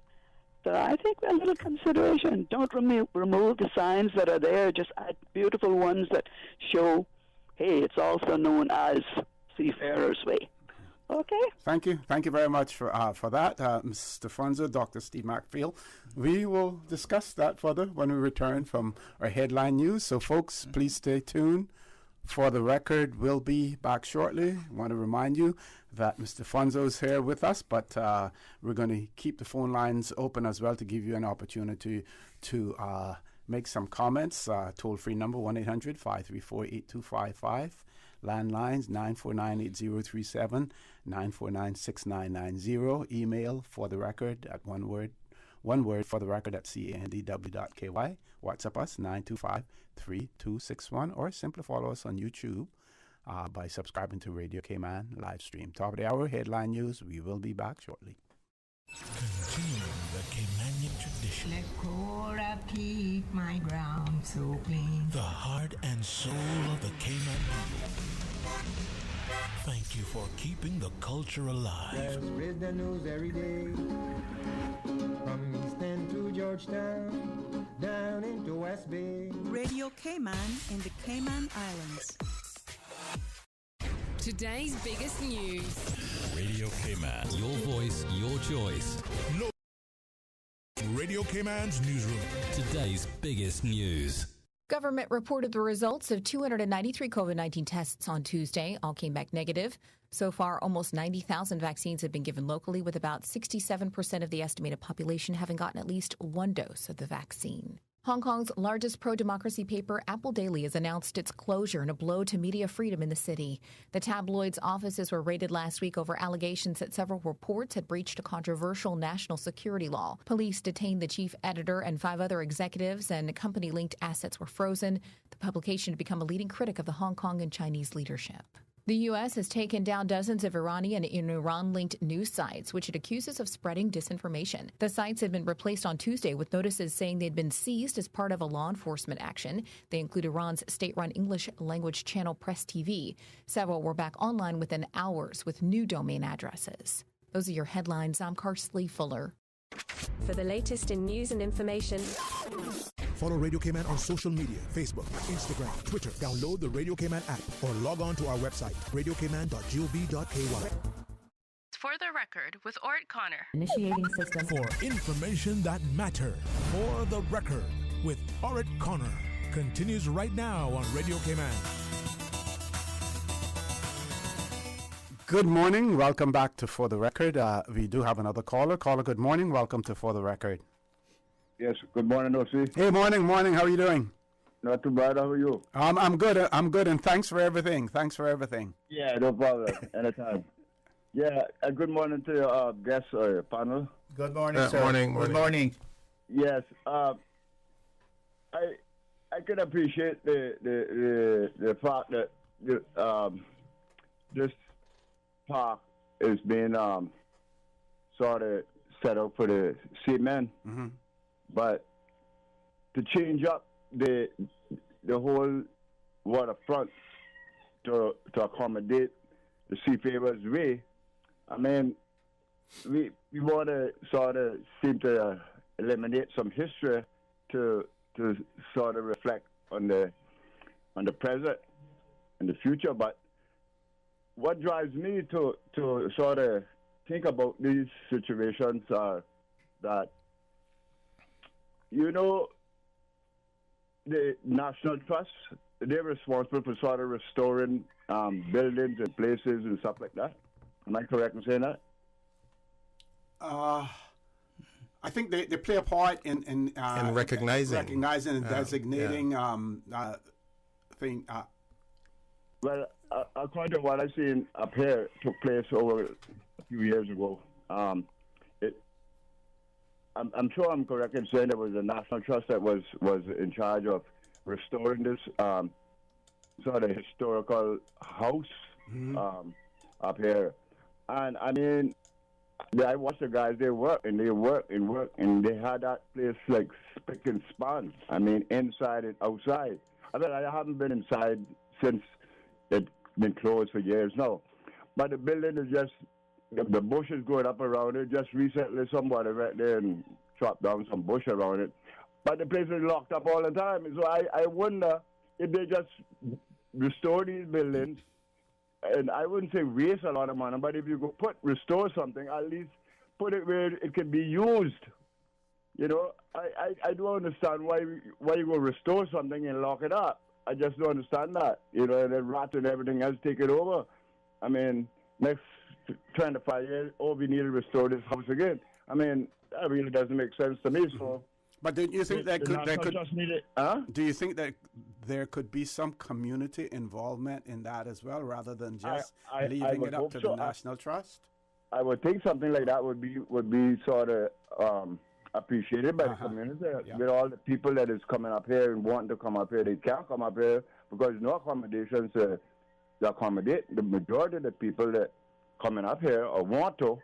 They don't have accommodations. And also the National Trust, if they're in charge of it or they're the beneficiaries of it, then they would always have money to restore it.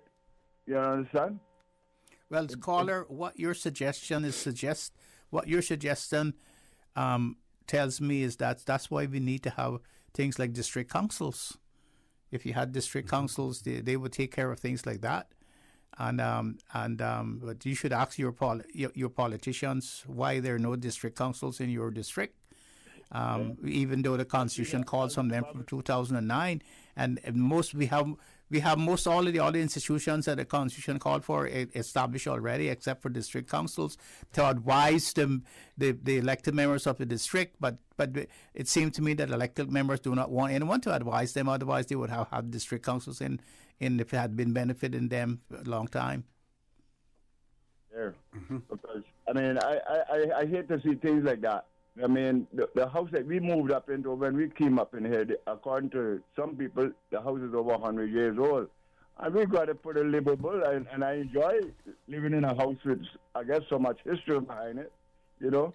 But I hate to see money wasted like that, because somebody could be taking advantage of it, and by people living in it, the place would keep much better. I'm pretty much sure of that. Okay. You know.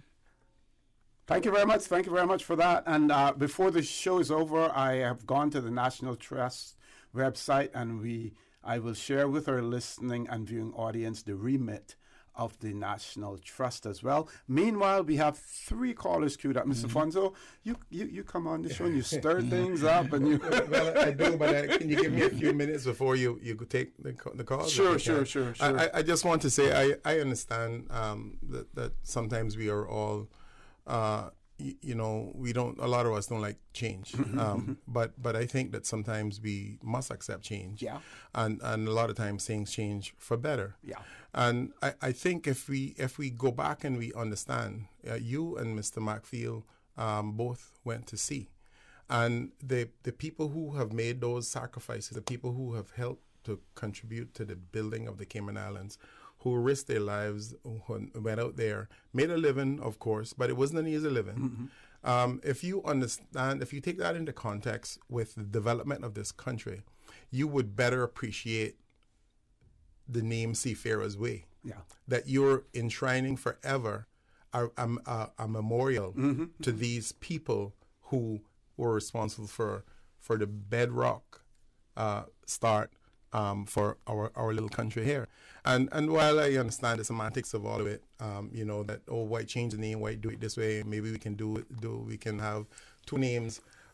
It's a little late for us to do that. We'd have to go back and do things all over again, because you understand now the renaming is for Friday. So all the official things have been done. It's been decided, it's been named. And they can opine on it. But, right. But at this stage, I think that it's a go. But I'd like us to reflect a little bit about our seamen. And the women who supported them, and the women who traveled with them, the women who stayed home and did what they had to do to make sure that life and the country went on.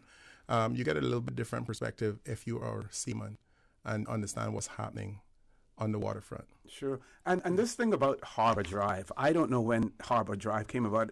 More than likely, it would have to be after after we had cars. Yeah. And maybe long after as well. Because when I was growing up, and Dr. Macfield probably would say the same, we only knew it as the waterfront. The waterfront. No such thing as Harbour Drive. Or Hawkseye Bay. Yeah, going up to Hawkseye Bay. And that was probably an official name that got changed when we started, when it was mandatory to have street numbers and all that kind of stuff that went in there. So changes have gone on before and we haven't noticed it.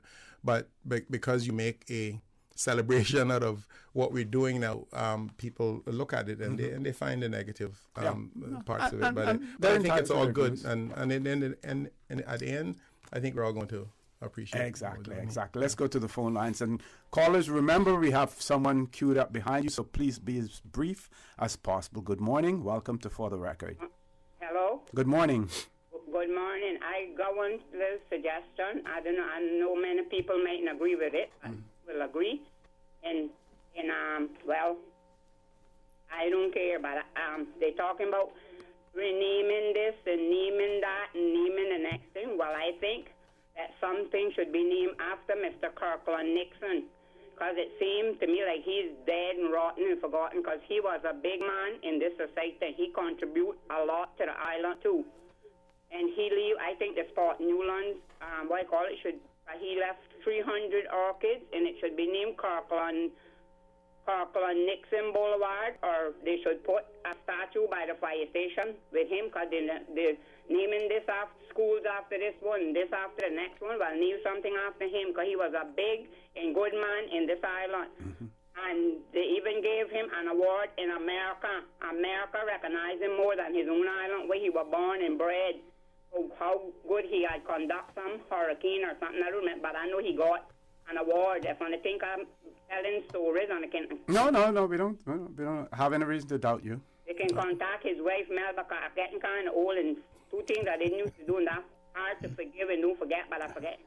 Oh, we got everybody crazy, so I can't remember everything, but I think that something should be named after Kirkland Nixon, because he contributed plenty to this society, and he was a good man. Yes. When you're dead, and he was the head of the fire, and my husband was under him, and I know he's a good man. I'm not talking about white hair. I'm talking about what I know. I'm speaking from the horse's mouth. Yeah, nobody here is going to disagree with that. Yep. I find him one way all the way till he died. So when they rename him, they need to take him in consideration and name something after him too. Okay, thank you very much for that. Yeah, the big the terminology that is being used these days is the cancel culture. Well, we need some cancellations here in the Cayman Islands. I'd like to cancel what we call Spot Straight, which is what is it called, Shamrock Road, and that should be named Tom Jackson Lane. You know, which you know, one of his relatives reminded me that he was the man that built that road. I'd like to see that done as well. But that was that's a good suggestion that she made. Kirkland Nixon, a man who basically made history in the Cayman Islands, and not only that you know, as far as the fire service is concerned, it is where it's at. Well, today, probably not what he would envision it being, because so much has happened since then. We moved from having a Cayman chief fire officer and reverting back. Instead of moving forward, we moved two steps backward and reverted back to what, you know, where we were in the 50s and the 60s. But, you know, unfortunately, that's the case. Miss Susan, can we take a break now? This way we won't have to interrupt someone once they start talking for about a minute or so. Folks, please stay tuned. For the record, we'll be back shortly. When I was growing up in Cayman, Sundays was always a big day for our family. Everyone would go to Granny's house for Sunday dinner after church. Even today, I can still smell the aroma of all the delicious food we used to eat, especially the hot, fresh baked bread smothered in butter, topped off with our favorite pan cheese. These days, I don't have enough time to cook and bake, but I do my best to carry on the Sunday tradition of family meals, and being able to get hot, fresh bread with no preservatives or additives from Caribbean Bakery is a big help for me. Shh, don't tell them, they still think I baked it. Caribbean Bakery, now delivering every Sunday to my Grass grocery store in Eastern Avenue and Marina Drive. Caribbean Bakery, made Cayman fresh. Since March 2004, West Bay Pharmacy has kept their doors open to the local communities, even before, during, and after Hurricane Ivan. At West Bay Pharmacy, our staff provides so much more than pharmaceutical excellence. From the moment you walk through our doors to completing your cash out, our staff will have put your healthcare concerns at ease. We would like to take this moment to thank our loyal friends and customers. To us at West Bay Pharmacy, our patients are our primary concern. We provide thorough background checks and precise calculations to ensure your medical safety. Thank you for being a part of our family and for choosing West Bay Pharmacy, where we care about your health. Make your house into a home. Welcome to Brand Source Home Gallery, your source for premium products and a premium experience. We'll design and install your dream kitchen with crafted cabinets, complemented with elegant appliances. We'll fill it with quality houseware and cookware. Custom-designed closet and storage solutions organize and beautify any area.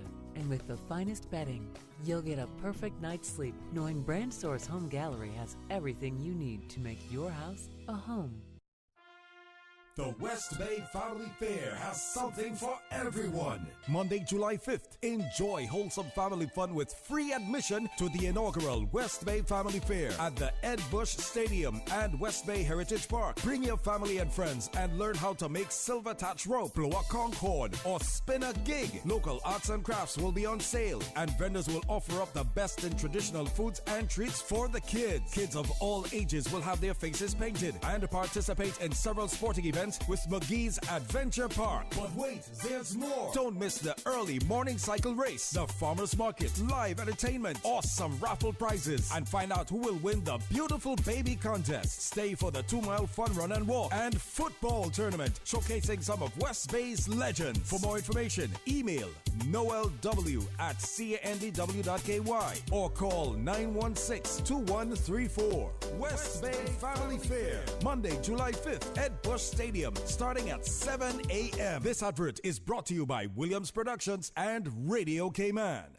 For the record, with Ort Connor. Initiating system. For information that matters. For the record, with Ort Connor. Continues right now on Radio Cayman. Good morning and welcome back to For the Record. In the studio with me, Dr. Steve MacPhail and Mr. Alfonso Wright. Mr. Wright is here with us talking about the occasion of this Friday when there will be the official renaming of... Yeah, the official renaming of Seafarers Way, and it is a public event. It's open invitation. Ceremony starts at 10. It's at the end of Cardinal Drive, facing the water. A stage will be right at the end of the road there, and the audience will be covered because we know the time is hot, and then we get our occasional little shower here and there. So we gonna have tents and stuff there. We have some refreshments and water and stuff that people can participate in, and we think it's going to be a very meaningful ceremony. All right, I want to say too that there's a significance of June 25th being the date that we're doing this. Okay. In that it's a day of the seafarer. It's an official United Nations International Observance Day, which takes place every year on June 25th to recognize the invaluable contributions seafarers make to international trade and the world economy. Often at great personal cost to themselves and their families. So it's an annual event that we're just beginning to recognize here.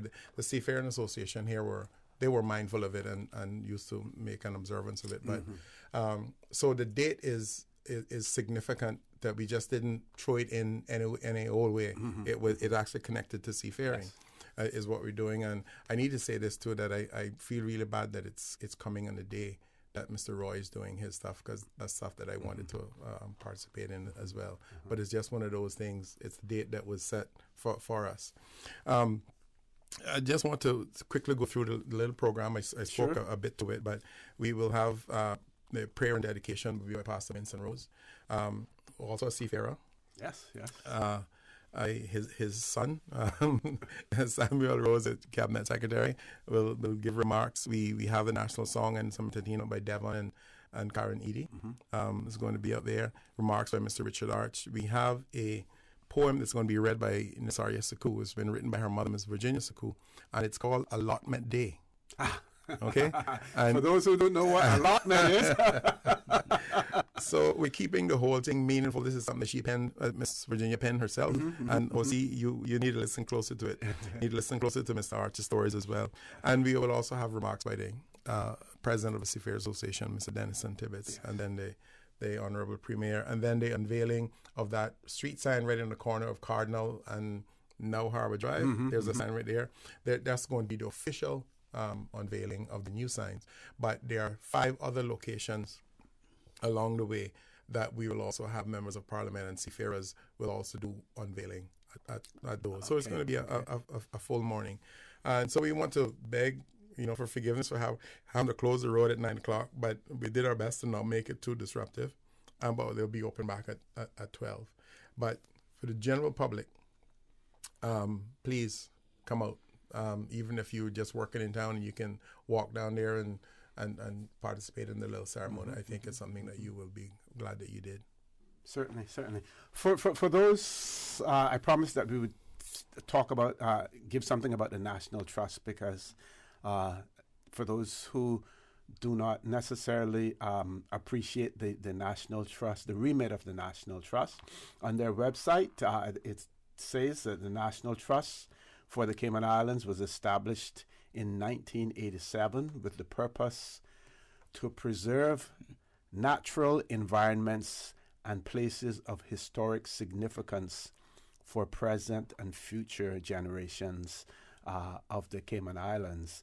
And they do this by focusing on 4 key areas. 1, the environment, or a priority for Cayman's natural environment is the establishment of a system of protected areas. These natural sites are essential for the survival of native plant and animal species. History. Through the preservation of historic sites in the Cayman Islands, we safeguard our unique heritage. Education. Adults and children alike are exposed to Cayman's natural environment and heritage through lectures and a dedicated student program and conservation. Scientific field research allows us to study and further our knowledge of Cayman's native and indigenous species and to protect the habitats in which they live. It says that we are a non-profit, non-governmental, membership-based organization as well. And people are free and encouraged to join that as well. Any calls, Miss Susan? Oh, we have one caller who's rejoined us. Caller, good morning. Welcome back to For the Record. Hello? Yes, ma'am. I don't know, I'm going to call back the second time, but another important thing I needed to say. Okay. In Hurricane Ivan, there was no police to be found on this island, and the governor put the island in Mr. Nixon's hand. They had all kind of people up at the fire station. They had 3 old ladies up there, and they were taking care of them. And you know who supplied the food for them to cook? Melba was a cook. I'll never forget that. And Bryce Merrin gave them food that people could get food. So all of that he done, and they don't recognize him. And then if he was still alive, or even if my husband had get the deputy chief fire thing, it wouldn't been all of this chaos with the fire department, because everybody says every fireman except the newcomers that I meet, all them old ones that were there that resigning and things, said that fire station is not the same since Mr. Nixon died and my husband leave. And it wouldn't been all this chaos with these Englishmen that don't know nothing, whatever, and wasting government money, because up there is gone. After the other day, a guy repeat that and say, boy, when your husband was there, that was station, and that was the only department that kept with loon Caymanians. Now they got Filipino, Haitian, Waika, Carib, anything that won't come in there now can come in there. And that's a fact. But when my brother came out from Honduras, we're trying to get a job, my husband said, can't help him, he's my brother-in-law, but he's not a Caymanian, and this service is for Caymanian only. That's how they kept that. So now every nation in there, one and there don't know about Cayman. They're hiring all sorts of life and they're not going to experience. They don't know nothing, just working for government first. Thank you very much, caller, for that. Thank you very much. Back over to you, Mr. Fons. All right, thanks. I also want to touch on the Seafarers Registry that we're also now working on. This is we're furthering the attempt to register additional seafarers who did not get on the register when we did the National Heroes Day celebrations. So we're going on the road. We're visiting all of the districts. We're starting on next week Thursday. That is next week Thursday, July 1st. And that first event, it's a campaign, more to speak, to explain the registry, how it works, how you can register people, but also to encourage people to come on board. Although you may have been a seafarer and you're registered, we want you to help the community remember other seafarers who may not be on the register yet, to give their information so they can be registered and recognized at the end of the year. Then we have another set of events in the districts again to then recognize old people. But the first roadshow that we're doing is to create an awareness, a campaign to get people registered.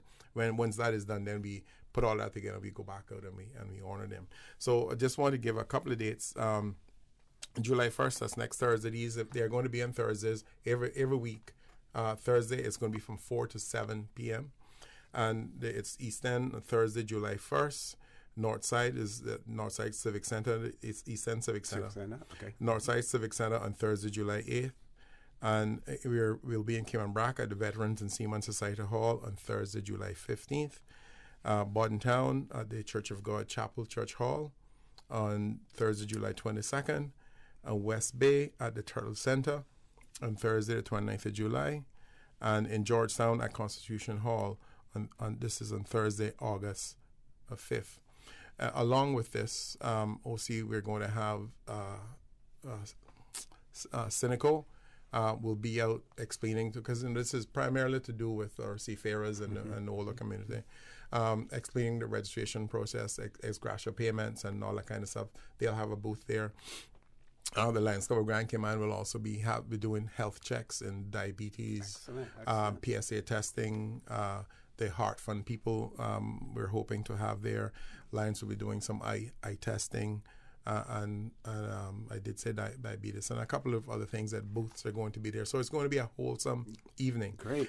You just don't come out and listen to the red. So you come and you get your little check here, spend 10 minutes talking about prostate or colon cancer or so on, as well as we're hoping to have the Department of Children and Family Services roll out some of their new programs, and we're hoping that they will have a booth there as well. So it's going to be, say, from 4 to 7, people can come and go kind of thing. But if you spend an hour there, it would be an hour well spent.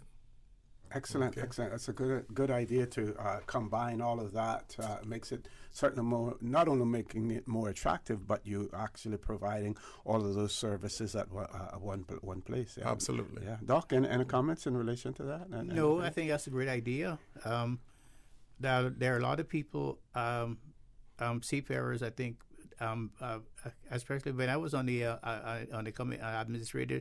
administrative arm of it, who never came, who never took advantage of some of the services that we had, and a lot of them are not able to come out to the meetings. Even a lot of them are bedridden, and a lot of them are older people.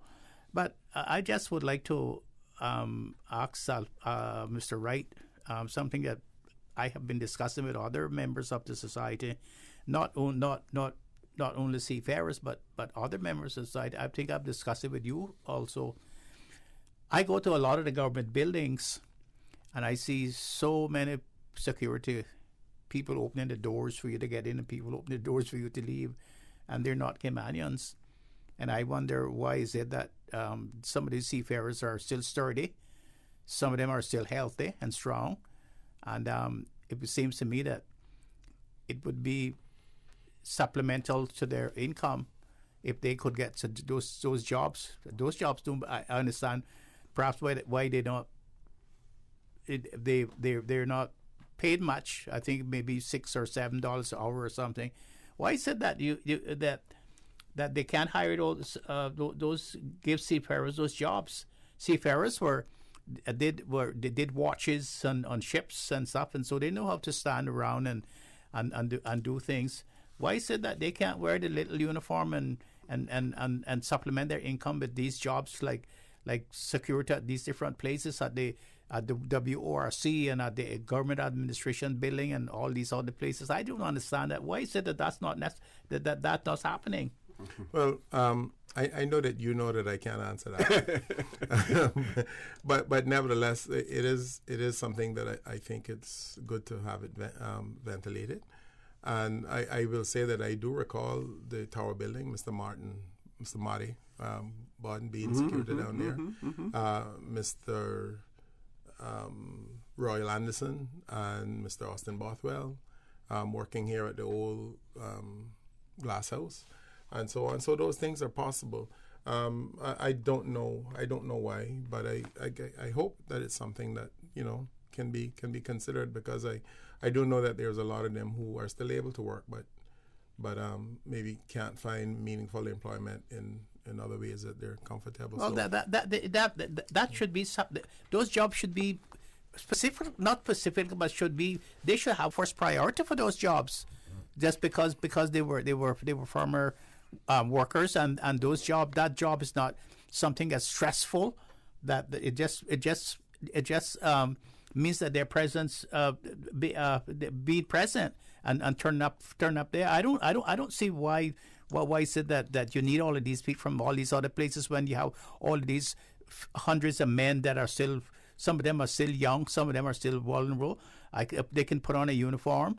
I was impressed the other day to see that I think the premier's car is now being driven by a fireman. I think it is. A former fireman. That really impressed me. So why can that be extended to all these other men? All these other men to get some of these jobs. As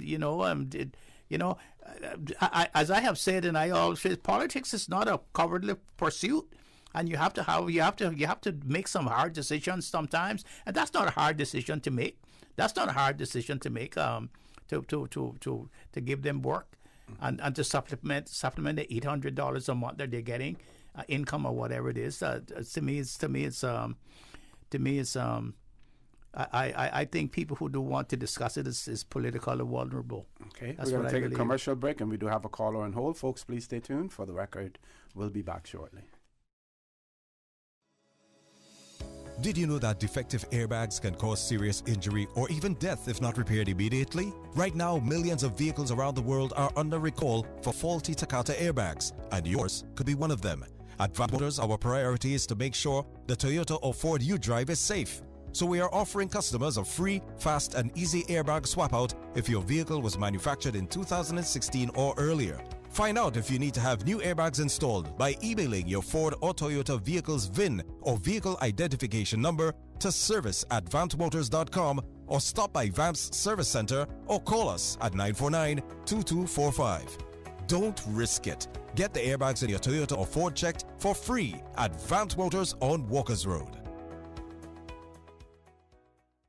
When I was growing up in Cayman, Sundays was always a big day for our family. Everyone would go to Granny's house for Sunday dinner after church. Even today, I can still smell the aroma of all the delicious food we used to eat, especially the hot, fresh baked bread smothered in butter, topped off with our favorite pan cheese. These days, I don't have enough time to cook and bake, but I do my best to carry on the Sunday tradition of family meals, and being able to get hot, fresh bread with no preservatives or additives from Caribbean Bakery is a big help for me. Shh, don't tell them, they still think I baked it. Caribbean Bakery, now delivering every Sunday to McGrath's grocery store in Eastern Avenue and Marina Drive. Caribbean Bakery, made Cayman fresh. Cybercrime happens online or through the technology we use every day. Anyone can be a victim of cybercrime, whether you are a young person being bullied or harassed online, or an older person or business who's been scammed out of money or personal data. Cybercrime is an issue that touches all of us. The Cayman Islands government has therefore created an online resource to help keep you cyber safe in an ever-changing world. In online situations, it is better to be cyber safe than sorry. Learn now to protect yourself against cybercrime. Visit gov.ky/cybersafe.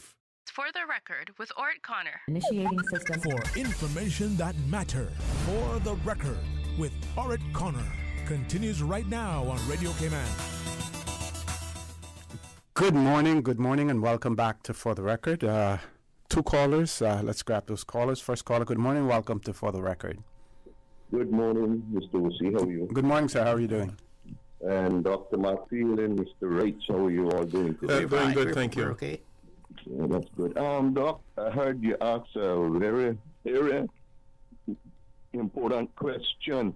You asked why that they won't hire the CMX and what have you. I have applied several places. I see right there at the government building, those security, they sit down inside of the guardhouse sometime, and they don't come out, and sometimes they're giving you wrong information and all that, which I understand because they're not from the island. And when I talk about it and I apply, because I'm willing to work, they say, who's going to hire you walking with a stick? I said, the stick is okay, but my mind is still good, and I'm still here, and I'm a bona fide Caymanian. Why can't I get it? He said, nobody's not going to hire you.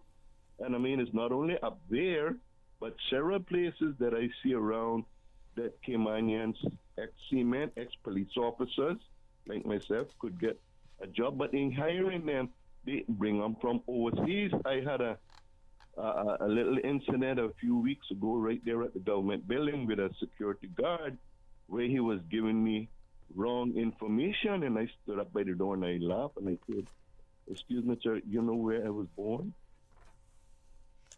And I think he told me he was from Fiji or something about it. I said, oh my God.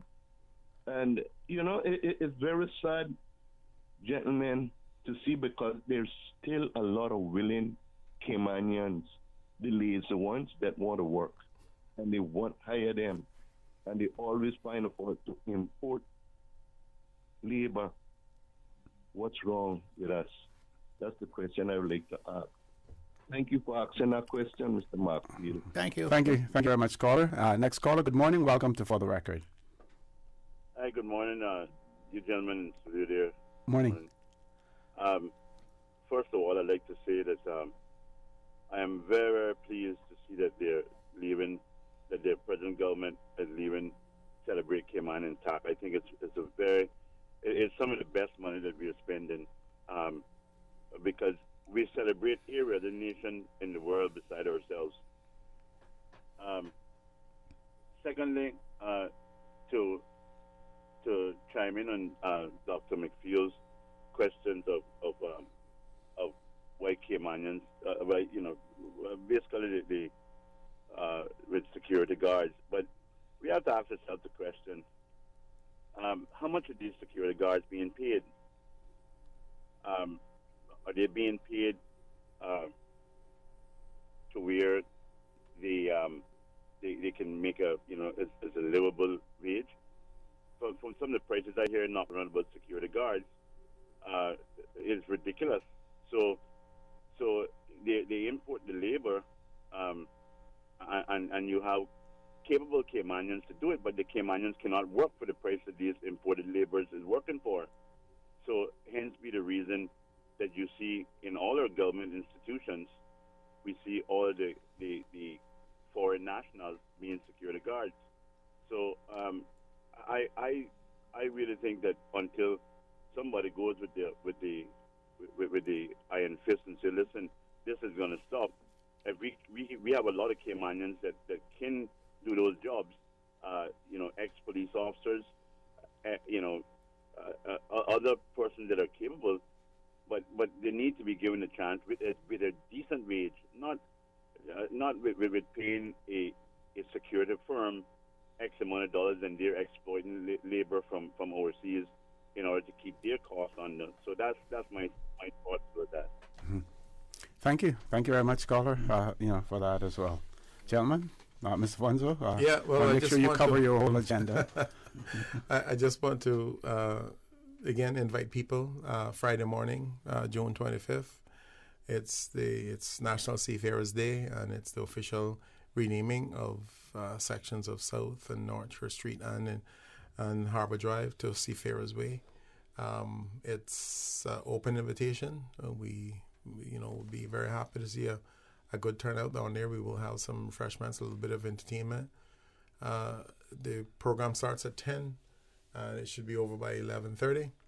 And, we can go back to our jobs or whatever it is we want to do after that. But there's going to be some great storytelling.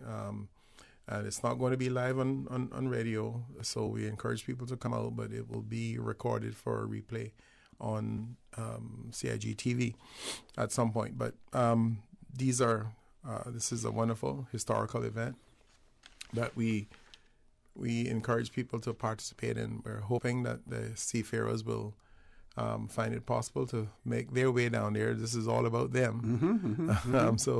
But usually their support. They're there. They do make an effort, and they are very proud to show off their seafarers polo shirts and their caps and so on. Come and have a chat with some of our seafarers. Ask some questions, and we also I also want to say that we'll have some nice old photos that were loaned to us by Mr. Arch that we haven't prepared to be on display down there as well. And we're going to try to connect that with his story, that you can actually see what he is saying when he speaks, when he makes reference to certain areas. But you won't hear it unless you come. Okay, and we have about 4 minutes before we go to our last break. Talk a little bit more about the district visits as well. Yeah, so the district visits, this is the campaign to register additional seafarers. We're moving that to the district starting next week, Thursday, the 1st of July. The first one will be at East End Civic Center. All of these events are on Thursdays, and they're all from 4 to 7 p.m. East End Civic Center, Thursday, July 1st. Northside Civic Center, Thursday, July 8th. Cayman Brac Veterans and Seamen Society Hall, Thursday, July 15th. Borden Town Church of God Chapel Church Hall, Thursday, July 22nd. West Bay Cayman Turtle Center on Thursday, July 29th. And Georgetown Constitution Hall on Thursday, the 5th of August. There will be many health checks going on. Synaco will be present. DCFS will be present. It's going to be a real wholesome afternoon for some good information, some good health information. Checkups are going to be possible. Come out, spend some time at each booth, and learn more about the Seafarers Registry. For those of you who are interested and want to go ahead and register Seafarers, it's seafarersregistry.ky.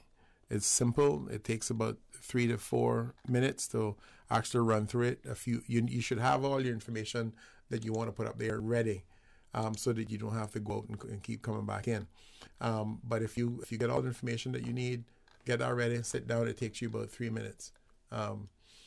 We're also looking for people to volunteer to assist people who may not have access to a computer or don't know how to use a computer. Right now, the Seafarers Association here in Grand Cayman is affording people that opportunity. If you don't have access or you don't know how, you can visit the Seafarers Association office here, and they will assist you with doing that. We're making arrangements for the same thing to happen in the BRAC. That will be done at the BRAC admin office during the week, and we're making arrangements for weekends for that to be done at the Veterans and Seamen Society Hall on the Bluff. So we're not pulling out any stops. We're making it possible, not just because you don't have a computer or may not know how to use one.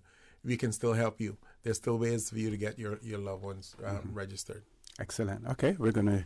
I think we have enough time for the caller, Ms. Susan. Caller, good morning. Welcome to For the Record. Yes, good morning. Good morning to your panel. Good morning. Good morning. Good morning. Good morning, ma'am. Good morning. I would like to hit on what you're talking about right now, but I know time is their limit. But I'm calling in regards to your last caller just now, in regards to security guards working here in the island and their salary and so forth. I just want to say that we do have a lot of security guards working here, but what I can't understand is that they can come here and they're acting that they're surviving. They go to the money place, send the money off every week, whatever. They have a car. They're in uniforms.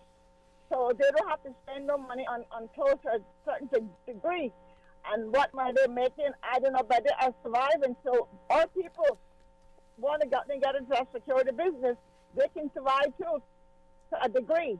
You know, I know $6 is no money, but they're saying here, a half a loaf is better than none.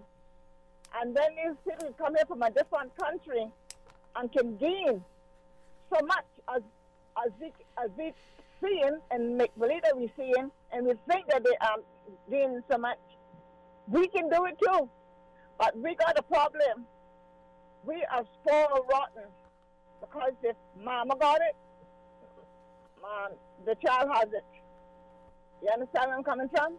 I don't have to go into more detail of that. But I feel that these securities are coming here working all day and half the night. They have to be gaining something because every time we turn around, Mr. Maxfield, there's a new security guard on this island.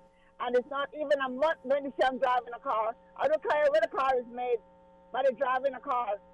All Caymanians can do it too. In the police department is the same way. The fire station is the same way.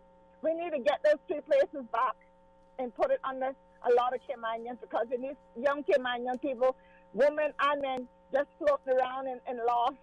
And they make themselves lost because they're listening to too much negativeness on the street, and this social media is what defeats a lot of our young people as well too. But I will leave you guys at that. Thank you. Thank you very much. We're going to take our last commercial break. Folks, please stay tuned. For the record, we'll be back shortly. What's that? No sugar, same amazing taste? Coca-Cola Zero Sugar is here to stay. Classic taste, pure satisfaction. Be sure to stop into any Tortuga location and get your own case of Coke Zero. Or grab an ice-cold one straight from the cooler.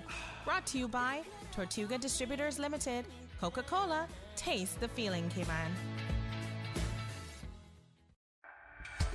Health City is now open at Camana Bay, offering a wide range of specialties at our state-of-the-art Camana Bay Clinic. We are here to help you save time and feel better. We are open weekdays, weekends, and evenings for your convenience and are dedicated to reducing your wait time while improving your health. Friendly staff, expert care, lab services, and diagnostics in one convenient location from the hospital you know and trust. Health City at Camana Bay, within your reach. Hi, I'm remodeling our bathroom. I have a few questions. Sure. What are some ideas to make my bathroom feel larger? How do I know if I'm picking the right vanity? How do I choose a new toilet or a new countertop? Also, the lighting is terrible. Can I put a window or a skylight? And do I really need an exhaust fan? You've come to the right place. At Brand Source, we custom design kitchen and baths, and our talented design team can help answer your questions. Whether you're looking for a modern, functional family bathroom or a luxurious personal retreat, we'll help create that beautiful space that makes your home yours. And if you're in a rush for a new look and have a limited budget, our ready-to-install bathroom vanities, built with solid wood and countertops of the finest materials, are a quick and easy remodeling solution. For the very best in custom-designed kitchens and baths, visit Brand Source Home Gallery on Dorsey Drive, Industrial Park, Cayman's Kitchen and Bath Center. Did you know that defective airbags can cause serious injury or even death if not repaired immediately? Right now, millions of vehicles around the world are under recall for faulty Takata airbags, and yours could be one of them. At Vant Motors, our priority is to make sure the Toyota or Ford you drive is safe. So we are offering customers a free, fast, and easy airbag swap out if your vehicle was manufactured in 2016 or earlier. Find out if you need to have new airbags installed by emailing your Ford or Toyota vehicle's VIN or vehicle identification number to service@vantmotors.com, or stop by Vamp's Service Center or call us at 949-2245. Don't risk it. Get the airbags in your Toyota or Ford checked for free at Vant Motors on Walkers Road. Planning for the hurricane season can be stressful, especially because COVID-19 remains a concern. To help you safely prepare, here's some tips from the Public Health Department. Have a fully stocked first aid kit. Make sure you have face coverings, hand sanitizers, and disinfectants should you need to evacuate to a shelter. Ensure sufficient supply of medications for people with illnesses. Ensure immunizations are up to date, and when eligible, take your COVID-19 vaccine. Ensure a sufficient supply of food and clean water for every member of your family. For more guidance to update your emergency hurricane plans due to coronavirus, visit www.caymanprepared.gov.ky. This message is brought to you by the Public Health Department in partnership with the Ministry of Health and Wellness. For the record, with Ort Connor. Initiating system. For information that matters. For the record, with Ort Connor. Continues right now on Radio Cayman. Good morning. Welcome back to For the Record. We're in the last leg of the show. We closed the phone lines off because I want to give Mr. Alfonso Wright an opportunity for closing comments, final comments, and anything that needs repeating to do so as well. It's just to repeat the invitation for Friday morning at 10 at the end of Cardinal Avenue along what we now call Harbor Drive, right in around the Rotunda area for the cruise ship passengers, and the taxi slip area there is where the activity is going to be. We will have tents there so people can get out of the sun, or if it rains. Short ceremony, lasting no longer than about an hour. A few people are speaking. Pastor Winston Rose is saying prayer. Samuel Rose, Cabinet Secretary, will be giving remarks. Devon and Karen Eady will be providing entertainment and doing the national song. Mr. Richard Arch will be doing a historical perspective on the harbor front of what used to go on there many years ago, and bringing out the significance of renaming it Seafarers Way. Miss Nasaria Saku will be reading a poem from her that was penned by her mom, Miss Virginia Saku, called Allotment Day. Mr. Denison Tibbetts, the president of the Seafarers Association, will make some remarks, and we will have remarks by the Honorable Premier, Mr. Wayne Panton, and also ceremonial unveiling of the new road signs, and then half hour of refreshments and entertainment that will go on in the afternoon. So one and all, it's not going to be on Radio Cayman this time, so we're encouraging people to come out. It will be recorded for replay on CIG TV. So right now, it's open invitation for anyone who wants to come out. Excellent. Doc, over to you. I would just like to take this opportunity to make an announcement for a very beautiful young lady, Miss Ray. Yes. Celsa Ray, who is student at the Kansas State University. She's 21 years old, and she has just qualified to represent Cayman in the Olympics and the 400-meter race. And she's now with her coach in Jamaica, and I think she has one meet someplace else around the Latin America or Caribbean, and then she'll be heading off to Japan for the Olympics. She also participates in the 200-meter races and also in the 60-meter races. She's a very outstanding athlete, and we're looking forward for her. What was good things from her in Tokyo. I think that she'll be going there and joining the Cayman contingent who's going to Tokyo for the Olympics. And her mother, his name is Natalie. I don't know if you know her, and she works at First Caribbean International Bank, and this young lady is very outstanding, and to see that she has preferred to run for Cayman instead of some other jurisdiction which she now lives. She's representing Cayman, and I want to say kudos to her, and it's a happy day for her mother, and her mother, I know, is very proud that her daughter has dedication and hard work has paid off, and now she will be an Olympian in this Tokyo Olympics. That's what I would like to say on her behalf. Excellent.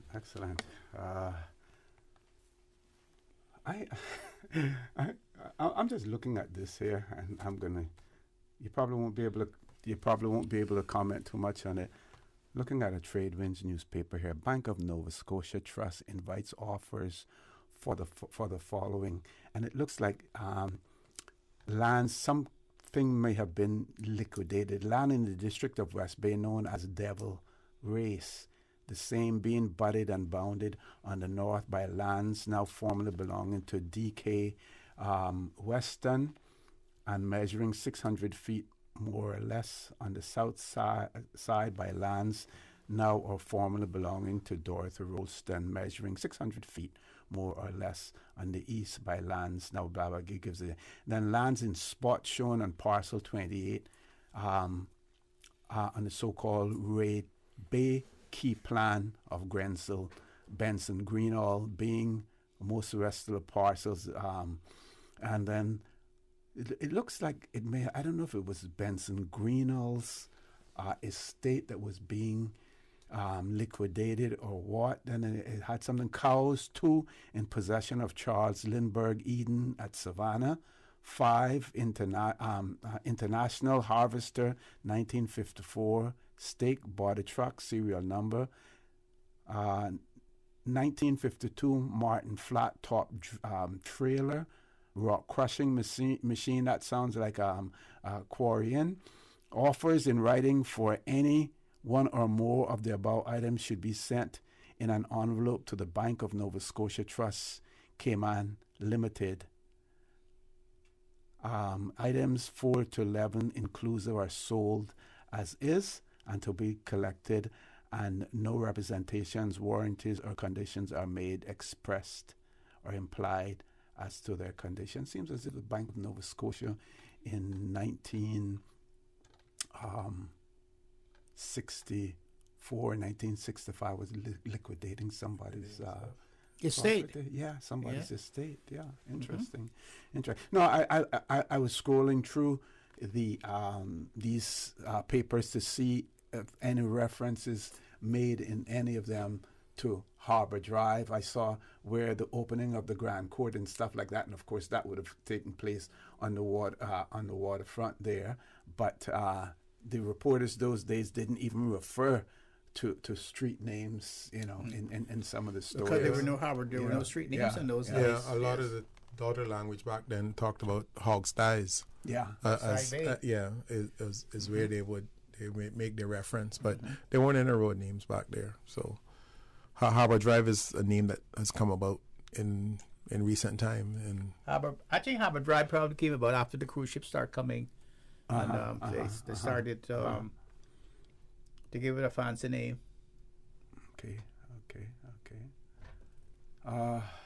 So, Mr. Fonzo, Friday morning. One and all. No, you weren't radio until 10, but I expect you to. I'll be over there. Make I your have way my knapsack, with me, but I will be there. Yes. Yeah. Looking forward to it. Always support those things like that, and that's part of my passion as well. And I'm really eager to hear Mr. Descartes. He, along with Dr. McFeel, Ms. Georgette, the Honorable Speaker, Madam Speaker, Honorable Mary Lawrence. Oh, yes. We still have some good Caymanian historians, and we just have to ensure that what they have to say and tell us in their memories, that we record that, we keep that for generations to come, as well. Because we talk about, we hear stories in the United States about places like in Oklahoma and in Arkansas where communities were decimated because of racism and destroyed. If we're not careful here in the Cayman Islands, our heritage, our history, our culture run the risk of being destroyed. And not necessarily by racism, but quite possibly through greed and conquest as well, which gives me, I'm going to stretch the time here a little bit this morning to talk about this article in, I hope I didn't lose that. Yes, this article in the Guardian newspaper about a legal terminology that has just been agreed to. Legal experts worldwide draw up historic definition of ecocide. And remember, in our Constitution, we have protections for our environment. And I wonder sometimes when people complain and say, "Oh, we're allowing this developer to destroy the mangroves and allowing them to do this," and we hear some of our political leaders or the politicians, there's not much that we can do about it. We need to start looking at our Constitution and see where we can challenge some of these developers. So it says here, legal experts from across the globe have drawn up a historic definition of ecocide intended to be adopted by the International Criminal Court to prosecute the most egregious offenses against the environment.